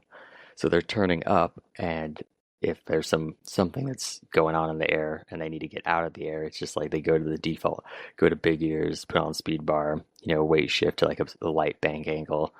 But then like you go do SIV with someone like Veso in Turkey, and he teaches you how to do, you know, full stall the back flies, like, you know, full nose down spirals, teaches you the breathing techniques. Like you can get out of the air really, really quick, like, Really and have fast. fun Yeah, doing it. Yeah. sure. Sure, like cloud suck is a thing. Like there are things that will keep you in the air, but there's more fun ways to get out of the air than just the basic techniques. Like they're there for a reason, but I like the coming down part more than the going up. The going up for me in paragliding has always been to figure out the funnest way to come down. Sure, So it's just to gain you altitude to play. Yeah, exactly. That's right. kind of always been my perspective on it. It's never to like hang out at 12,000 feet. Like I'm up here, what can I do with this altitude? Sure. So always Yeah. been kind of my logic of what I think about when I get to altitude. Is how can I make the descent as interesting as possible or educational as possible? Right.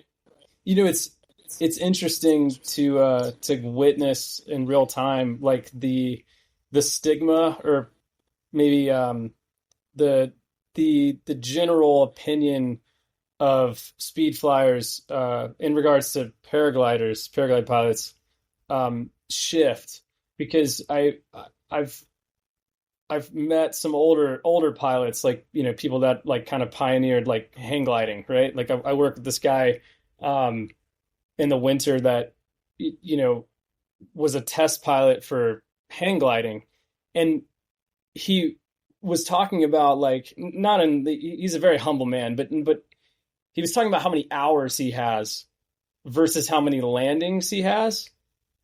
And then he was like, how many speed flights do you have? And I told him whatever it was at the time, and he's like, yeah, but how many hours do you have? And I'm like, you can't you could have can't measure 1,000 speed flights and 25 like maybe 25, I don't know, paraglide Yeah, flights, XC flights, and have the same amount of time, but like you only have 25 launches and landings versus I have 1,000. Like, so it's interesting to see, like, because USHPA has adopted kind of like speed flying as being like a legitimate sport, and it's got its own curriculum, or it's being worked on, and it's its own rating and blah blah. It's interesting to see how like people are talking about it differently because it is a different sport, and but that like knowledge of it being a different sport and not having the same goals has shifted into light, which is great.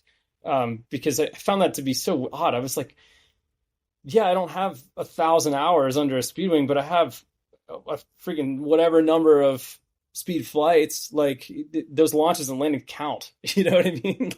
right.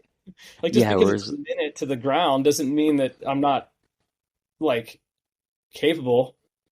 there's a Like, lot mentally happening within those 60 seconds. Like, yeah, like there's no chill, dude. There's no chill. yeah, like I don't want to make this comparison because it's totally not accurate to compare, but it's like paragliding versus speed flying. Like, let's just say airport ridge, a 600-foot hill. In that 36 to 60 seconds of airtime, you're gaining like about the same experience, just learning your wing and just launching and landing that thing would be comparable to like spending 10 minutes on the ridge soaring a paraglider. Like, it takes about that same time because everything moves so much slower with a paraglider, and it's Sure. like, yeah, that's one thing that like I kind of just noticed with myself when just like transitioning mostly over to just speed flying, was like, oh yeah, like I'm still learning a lot even though the ride down is like only 2 minutes. It I feel like I gained the same amount of experience as like a half-hour long ridge soar on my paraglider, because like all the things I do, I like with the speed wing, if you're doing like 20 wing overs or whatever in that 2 minutes, whereas with a paraglider, it's just there's more time to do all that. So Sure. I don't know. They're meant to be flown two different ways. They require their own finesse and precision. So they can kind of overlap, but yeah, at the end of the day, they're not the same thing. They're wings, but they're not meant to be flown the same way by any No, means. it's totally different. I've heard you say that before, like 10 minutes of ground handling with the paraglider is the same as like a flight. Do you think that that ratio applies to speed flying also? Like 10 minutes of speed flying ground handling versus a speed flight? Do you think that translates or no? I would say that maybe it doesn't translate into flight because like yes, it's very similar when you're kiting in higher winds as you're under the wing, but like sure, the wing can collapse when you're kiting, and then you can just kind of like stand up and just like let it reinflate that way. Whereas when you're under the canopy flying it, you don't have that option. You have to kind of pilot it a different way. But like a rule of thumb that I've kind of always lived by is like if you have, let's just say 200 hours of airtime under any canopy, you should probably have 400 hours kiting that canopy or that class of canopy, whether it be speed wing, mini wing, whatever.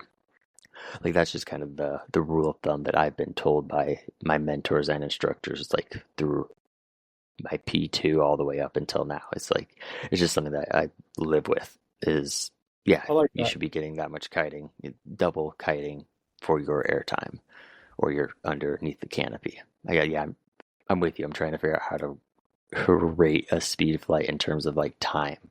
I don't even log them as time. It's just No, I don't either. flights. It's pointless. It's pointless. Yeah. 34 seconds. Yeah, unless Like, like I am doing like a 30-minute speed flight, like just off a huge ass mountain or something like dude, that, I might put in as time, but it's not like dude, I have my Tim Vario with me.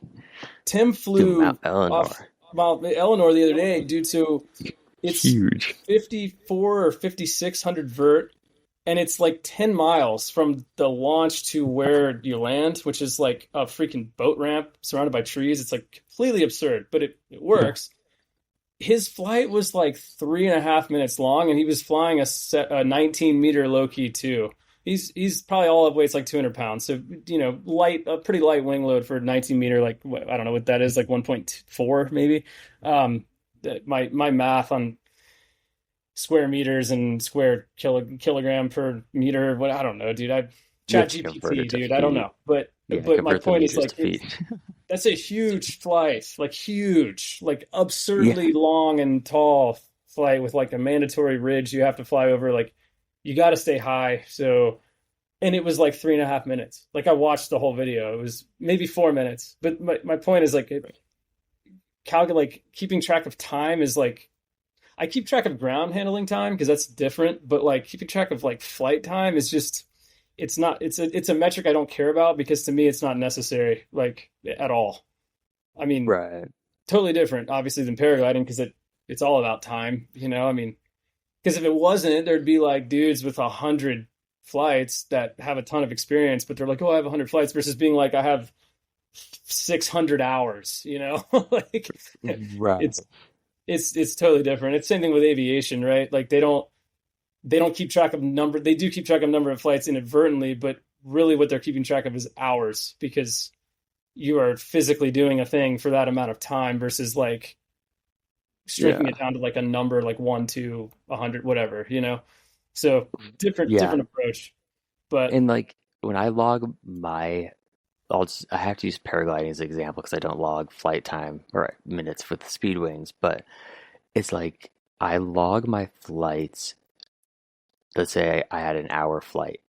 It's like I have a weighted scale that I also rate it as because like if I was just soaring on a ridge in like glass off smooth air where you basically don't even need to fly with your hands on the toggles at all. You just do everything with weight shift and FaceTime your friends. Like that's smooth air. Like I won't weight that one as heavily as like I went thermaling and was getting just, my shit rocked the whole time, like taking collapses, just things like that. Just the air was just really bad, but like you're in it, so you have to, be active piloting. So like I'll weight that thermal flight differently than I will that evening glass off flight. And then I have like my base number for like my flights and then my hours. And then I have like the weighted category with it. Because sure. like when you go Oh, to it SIV, was. yeah, like Yeah. if you go to SIV, sure it's maybe 20 minutes from like top to bottom, like doing full stalls, collapses, things like that that are burning altitude. But during that 20 minutes, you did a ton of stuff. Like you learned a lot. And so that's why I started to incorporate the weighting system within my logbook. And then that also applies to that dashboard we started this conversation with like way back when. So yeah, having that dashboard shows me like what my actual is versus how I chose to weight the flights as well. And like how much I learned from that airtime. Sure. That makes sense because it's not all the same. Like you can't wait like a super laminar hands-free kind of flight to like something where you're like actively freaking flying your ass off to try to stay in the air, you know. Um Yeah. yeah, they're just totally different. And I don't look at speed flying that way because you know uh, a flight off Airport Ridge is a number and a flight off of the top of Deer Mountain is another number. Like I don't look at them differently, but I do make a note of the vertical feet of the launch. That's the only thing, but that's mostly because Ushba cares about that. If it wasn't for that, I probably wouldn't. To be honest, is whatever. It's just like another thing to write down. But um, Dude, when I get a chance to bring you to Kawanda, your perspective on this might change because you'll take density altitude into account. I Because the bet wind will be blowing, let's say on Airport Ridge, let's just say it's blowing 20. You were at Mhm. under your 9 meter kiting. You weren't getting plucked. No, But then you take that same wind speed to the coast and you bring your 9 meter up and you're gonna be like, what the hell? Like, why is this tugging on me so hard? Like, it's gotta be blowing turbo 30. turbo soaring. Yeah, Yeah, like the air's just so much thicker, and that's why I love going to Kiwana at least once a year, is just to remind myself about density, altitude, and just like the sure there's a dune that has a lot of forgiveness to it. But yeah, like even just hopping on a 13 in higher winds that like can normally just stay on the ground with, I'm like, why am I going off the ground? Like I have Sure. Yeah, I trims mean, you're open, at sea hands. level. The air's Yeah, thicker. Yeah. it's thick. You're basically in cloud base. Like, yeah, it's great. Yeah. So, yeah, It when you looks like a finally get out really there, fun place to fly, though. I can't wait to get out there. That's like, if I can swing it this fall, I will, but I don't know if that's possible. We'll see how the leg is. But that would be, is it good all year? You just have to deal with cold. I mean, when it gets cold, or I do not know that site well enough to answer that question. I could get you an answer outside of the podcast, but I go in the summer months like June, July, or August is when I've gone. I've never gone in the winter, so imagine it'd be cold because you guys looked very like you were cold. chilly in the summer. So, Oh yeah, like when we like were out flying there in just a few puffies and weeks stuff. ago. Yeah, Yeah. flying in puffies, and then like you're flying basically at cloud base in the morning, so like you're in the like that coastal fog, and then you Hmm. come to land, or just even when you're in the air, like just turbo soaring, I guess. Like you're proxy flying, but you're in the air. Your lines are just dripping water because you're in a cloud. So Dang. like yeah, Yeah. that's kind of cool. And then you It land and presents a sand's different set all of over your problems. lines. Yeah, that's why I wish there could be like no sand for a second, and then you could set your wing down, dry it out. But no, it just gets covered in sand. You just got to accept it. Yeah. That's the hardest part about Kawanda is, do I want to get my wing sandy? And just beach flying in general. Do I want to get my Yeah. wing The sandy? salt and I didn't think about that. It's true. It's a lot. It's a lot. Shoot, man, we've been at this for over an hour and a half. Do you have anything that we haven't talked about that you want to talk about? Uh, I mean, not that's gonna lead us into another hour-long rabbit hole, but I mean, it's fine. dude, like, how do you feel about the benefits, or maybe even something that people don't think about is the risks of having like a ton of wings in your quiver? You know, people always talk about this idea of like I have a 9, an 11, and a 13, and a 15. Like I have a wing for any condition or whatever, however they want to justify having all those wings. Like, what's your stance on that? Well, I'm a gear junkie, and Right. if I was a millionaire, I would have every major manufacturer's wings in every size. Like I'd I probably have would the freaking too. 7 meter Thor to this 17-meter Thor, and I'd have, the mustache and all the sizes and the lion and probably not the lion and all the sizes. That might be a waste, but um I look at speed flying like skiing. I've been skiing since I was 3 years old. I have 15 pairs of skis between my girlfriend and me in the basement right now.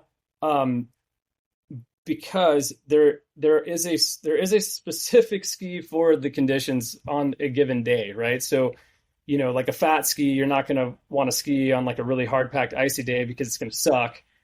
Then Right. side of that, A a lot really of weight to move around. skinny ski on a POW day isn't fun, right? So to me, it's like with speed flying, I don't have a ton of wings, but I do have a few, and the reason is because I'm not going to fly my 9 meter Rapidos at like a flatter place to fly. Like it's you have to run too fast.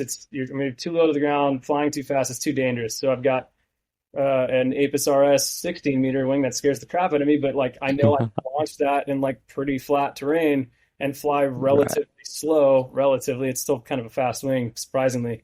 Um, and then also like I'm a huge fan of the Flare line. That's like my favorite wing in the world. Love that thing, but it sucks when it's choppy. Like it's not fun in non-smooth air. Like if it's at all choppy, not fun. So I grab the 9 meter, and then all of a sudden I'm not feeling like I'm going to fall out of the sky anymore. If I didn't have that, if I only had one wing, I feel like I would be more limited on what I can do on a given day at a given site. Um, but one other point on that is I also get bored. So Yeah. if I'm bored of let's say I've done 10 flights on the line, and I'm like, I kind of want to like fly the 9 meter or whatever, then I'll just grab it, and then I'm not bored anymore because it's something new in that moment that I have experience with. Um, Right.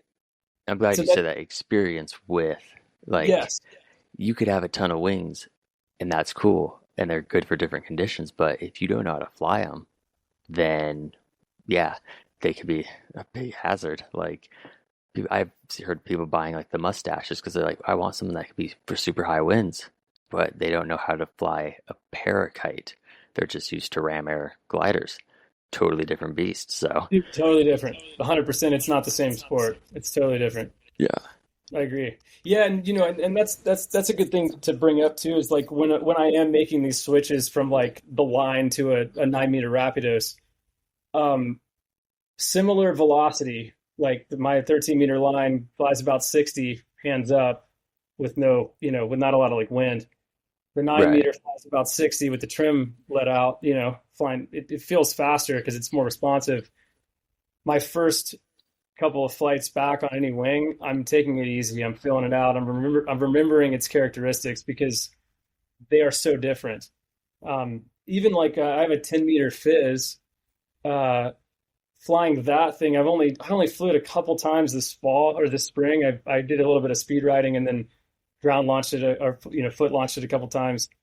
I took those laps very conservatively because I hadn't been on that wing in a while, and it's totally different than even the 9 meter Rapidos. Like totally different. Oh yeah.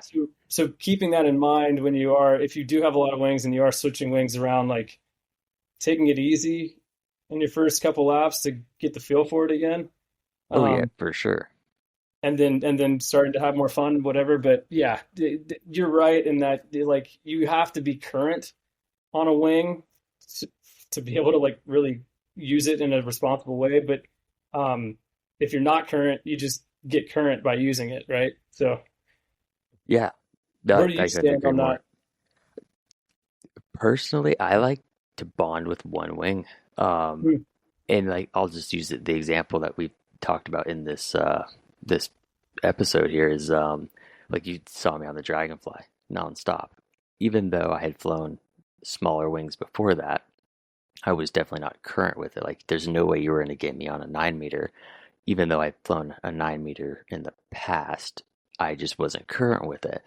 But I wanted to like really get to know the Dragonfly, if that makes sense. Like not just like get out of the sky as quick as I can, like with speed flying, just get down to the LZ, dump trimmers, go as fast as you can. Like I'd fly, I think trims closed, feel how it gets like when you fly in some wind on the ridge. Like I just really wanted to get to know the wing. Like how does it turn with rear risers versus toggle input or just weight shift or weight shift with rear risers.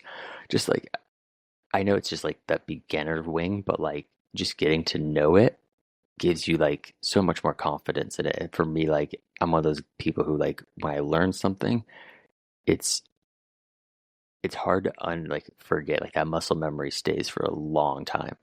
So like I haven't flown a dragonfly for I don't know for a while. Probably last time you saw me fly one, but I could hop on it at any moment, like today, and be totally comfortable.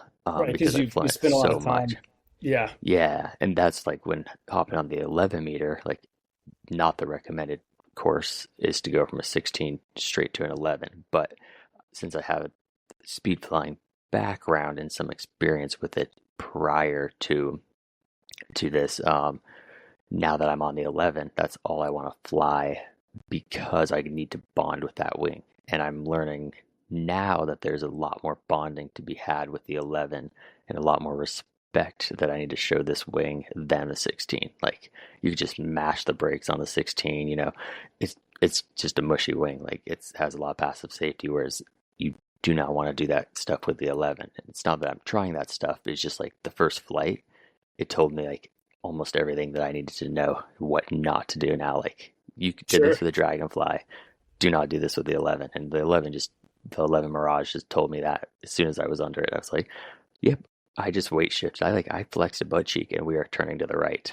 And with the Dragonfly, it's like hella weight shift, some brake input, and there you go. Now you're turning. But with this Yeah, 11, it just reminds me, yeah, of how exponentially things change when you start increasing your wing loading factor and or downsizing the wing or changing the category of wing too. So yeah, yeah. And there's it in skydiving and in speed flying. I have noticed firsthand that there is this like romanticization. There's a romanticism around smaller wings and downsizing and like flying faster and flying deeper in the terrain and whatever. And like what people don't realize is like there's a reason why when you are young in a sport like these, you start on a wing that's bigger. And it's because of what you said. It's like if you flexed your left butt cheek on a 16-meter dragonfly,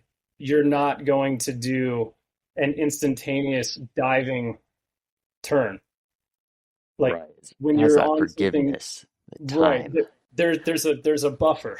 There's a safety Right. buffer Yeah. built in. And even if you were a bigger dude, like a big dude, and you were flying a 16-meter dragonfly at a 2.0 wing load in square feet, so like a heavy wing load, Right. it's still not going to respond the way that a an 11 meter, a 9 meter, a 6 meter would respond to the same wing loading because the lines are longer, there's more material.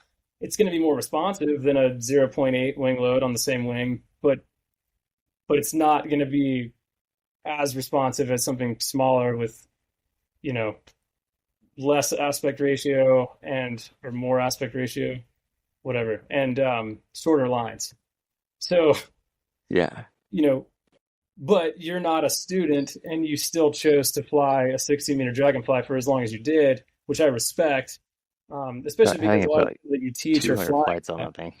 Yeah, exactly. Then that's amazing. I mean, it's like, but that's cool because you know exactly what it's going to do in 200 flights worth of scenarios.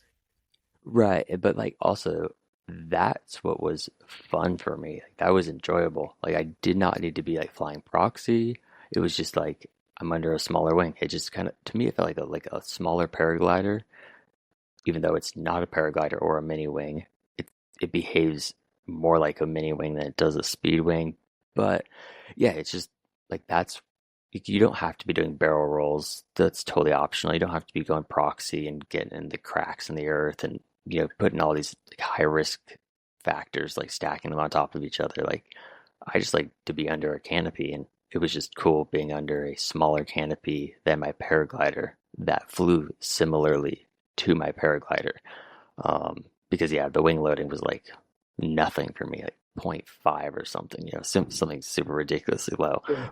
But yeah, like that's enjoyable. And so like I know you and Todd would always be like, all right, he's coming in to land it like a paraglider. And it's like, yeah, that's what I was doing because I wasn't like approaching it like a speed flyer mentality. I was just like, I'm gonna fly this wing how I want to fly it. Like, and that might not be the best way of saying things, but like having some experience and knowing how to fly canopies, I was like, oh yeah, I'm gonna land this with trimmers closed, or I'm gonna, see just how it behaves. But Sure. Yeah, you're um, testing it out. yeah, I was just trying to learn everything about it.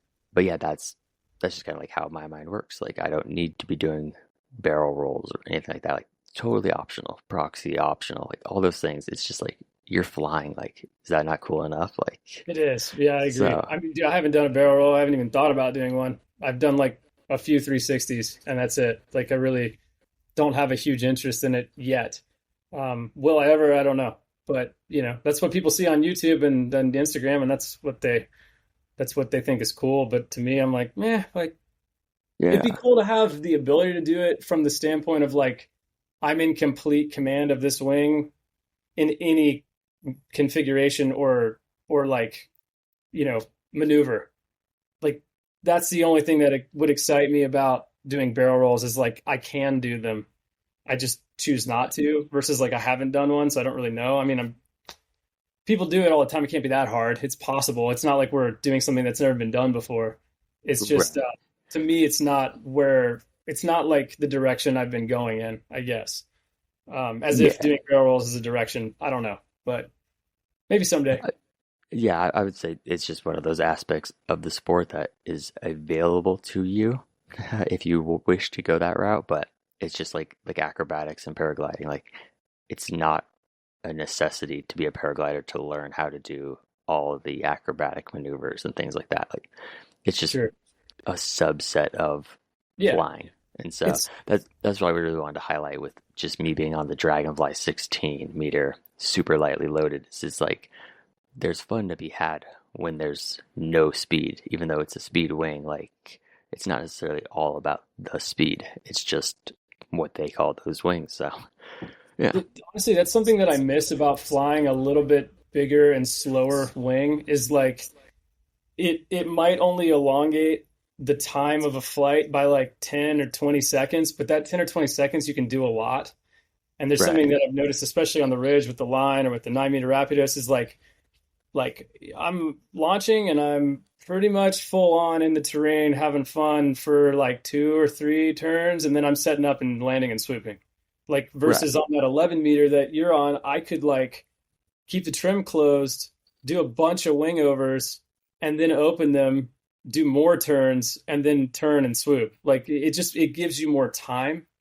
And I'm starting yeah, to realize that like I kind of want a bigger wing in my quiver just because sometimes I don't want to go 65 miles per hour, 600 right, vertical feet and swoop, a football field. Like it's super fun, but like I'm not always in that mindset. And I think that ties back into your question about multiple wings. It's like if I'm in the mood to go 65 miles per hour and swoop 150 meters, then yeah, the line is the one. But if I want to like do a bunch of turns and like chill, then maybe like a 15-meter Mirage is the move, Like I don't know. I don't have right. one, but like Yeah, I kind of want one because then I'm like, well, maybe there's a day for that. Maybe there's a site for that, Maybe there's just a day that I'm not feeling like going fast, but I still want to fly. Like I don't know. right. Yeah, no, I totally get that. Shoot, what was I gonna say? It was um totally off topic. It was Oh, you're good. tied into the safety thing too. Yeah, dude, I had a thought queued up and then it just Oh, my boom bad. was gone. I No, took you're over. good. I No, mean, you're good. sometimes slower is safer, but sometimes it's not. Like it just depends. I think with the line with just kite risers in general, like the parakites of the world now, you Yeah.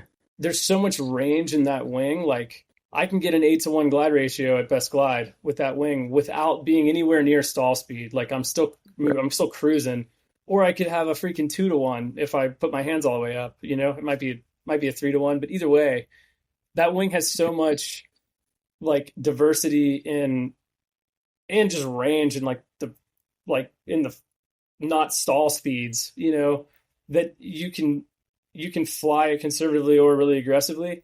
The only knock I have on the Parakite system is that if you needed to shut it down really quickly in like a really tight LZ, like a short LZ, it's Oh yeah. probably not going to do that because it's just like a small swoop with that thing is 60 yards, with like a very Right. mellow 90-degree turn and a headwind.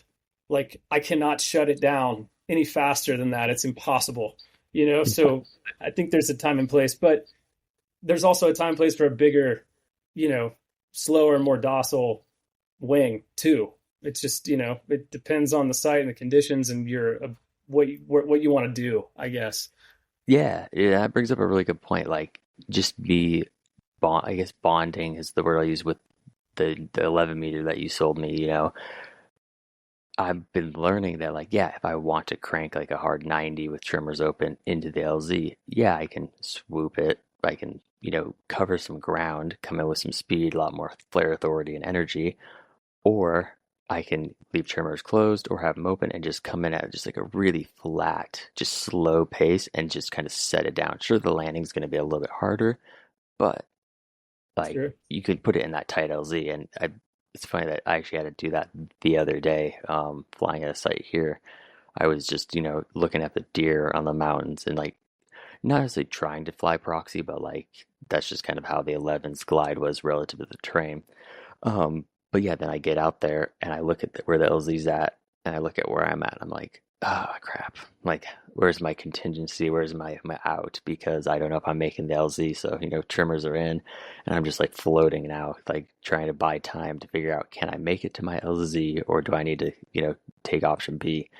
Um, and so I ended up just getting just over the LZ, and I was like, I don't even have enough time to turn because the recovery arc isn't going to be there. So I just like leaned to the left and I just dumped both the trimmers at the same time, like as I was already leaning, and it just yawed me over or turned me just enough to where it was like a light swoop, not even a swoop, but just a light turn to build energy and then flare and slide it out. But Sure. I was just like, dude, if I hadn't caught that, like if I had caught that 3 seconds later, I probably wouldn't have been making it to that LZ. I would have been Really? plan B. Yeah, I would have gone to like the main road or something, which isn't ideal. It was a clean LZ, but roads have cars and cars are hazards, so that's Yeah, not for my sure. preferred option, but that was my plan B. But yeah, this is kind of one of those sites where the LZ isn't necessarily like, I mean, it's there, you can see on launch, but it's far enough away that it's like, is that the LZ or is that the beach or is that the road? It's just, three patches of similar colored dirt. So Right. it's like and it was a new site. I had never flown there before. So I was like, I think that's the LZ, but yeah, I'm just gonna play it safe. But yeah, by the time I got out there, I was already like way lower than I wanted to be. So it just kind of forced me into making a decision that I wasn't planning to make. Obviously, I was going to try to come in and do like a hook turn 90 and just kind of swoop it in, but I didn't have Sure. that option because I didn't have the altitude. So, Right. Right. Yeah. And I mean, that just comes with time and experience and, knowing your wing. And, I mean, obviously you don't have as many reps on the 11 yet as you do on like the Dragonfly, but you have a lot and you're obviously like, what you're doing. So you pick up stuff faster, so being able to make decisions on the fly like that, if you run an unfamiliar wing, like you might second guess it for a half second. And that could have been the difference between, making your primary versus having to find somewhere else to put it down. So, I right. completely agree with your perspective of like knowing a wing and making it like an extension of your body.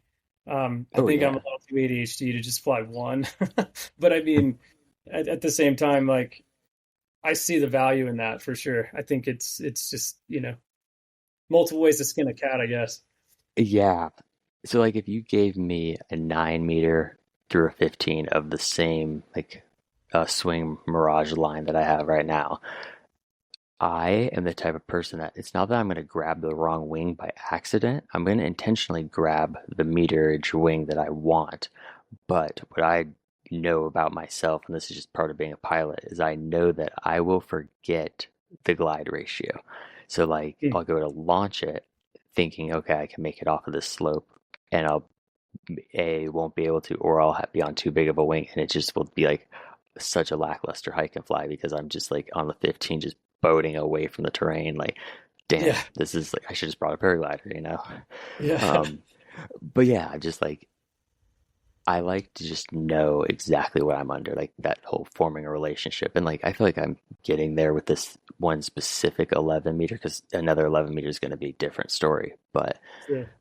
yeah, there's still like a lot more bonding to do and learning the wing, I guess, if that makes sense. I'm still open to flying other wings and adding more wings to my quiver, but yeah, I want to fly like one wing consistently. It's not like I'm going to change the wing out every other day, if that makes sense.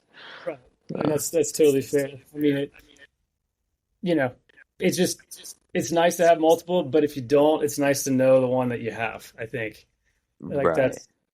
that's a there are pros and cons for sure, for sure. Well, shoot, man, 2 hours, Dude, the freaking next one, we need to get the whole crew on, like a four-way, four yeah, or five. It's just that'd be going to be a sweet. shit I mean, we show, but definitely can do it on this platform, so we need to get that going. But um, any parting words for our huge audience? huge audience. Someday, huge. Hmm. I appreciate the 50 people that have listened to this show. Thank you. Tell your Right. friends. Uh, tell your friends. Yeah. Speed Vector. Um, Parting words. Shoot. Put me on the spot with this one. Got a reputation to uphold. I'll leave you with this ideology is I don't fly anything unless I am of like sound mind and like I'm trying to figure out how to describe it. Like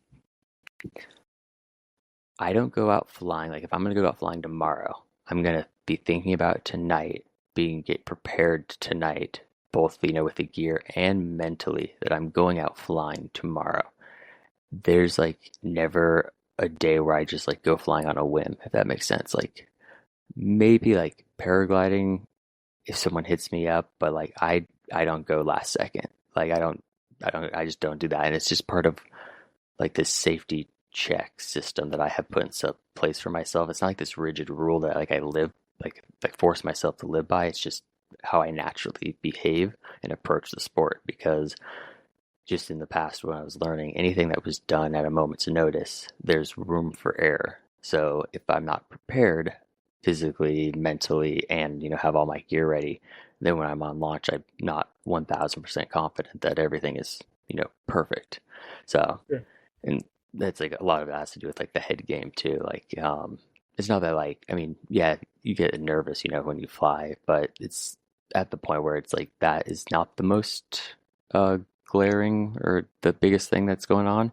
It's more just like, what are the other people doing? I don't know how to describe it. Just like I want to be in that right mental headspace. Like I am going flying. Like that's what I'm about to do. Like I'm not just running into this like, yeah, I'm gonna ollie or kickflip off of this like stair set. Worst case I fall, there is no worst case I fall with speed flying.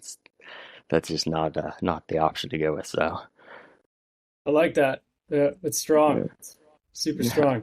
Good way to live. Good. I mean, words of wisdom for sure. It's gravity usually wins, and the human body's not meant to be stopped abruptly by hard objects. So, like the ground.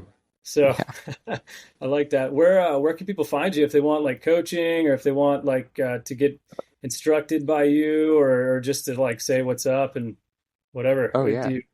Where can they find you? My Instagram handle is the word never better, and then just replace the B with a 6. So never 6 ETTER. That's gonna be the best place.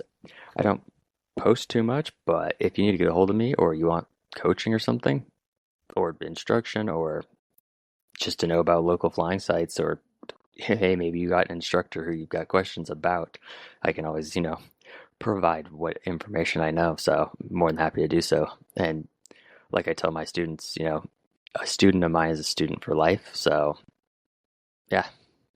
Sweet. Yeah, I'll put your handle in the description of this. So anybody that didn't catch that, don't worry, just look in the description, it's there. And Cool. Yeah, man, thanks so much for your time, dude. Thanks for being on here. This won't be the last time. You're the first guest, but you definitely are going to be on here I'll be more. back, I'm sure. Yeah. And yeah, dude, it's been a pleasure, man. I miss you, man. You got to come on back to Washington. Yeah, I know. I'll be back there one day. I don't know when, but it won't be as long as we both think. So I just got to go make some money and stuff, For sure, man. Yeah, real life gets in the way sometimes. Real life gets in the way of passion. But dude, Yep. Thanks so much, man. We'll catch you soon, brother. Shoo. Yeah. Peace out. Thanks, See ya. Speed Vector out. Speed Vector.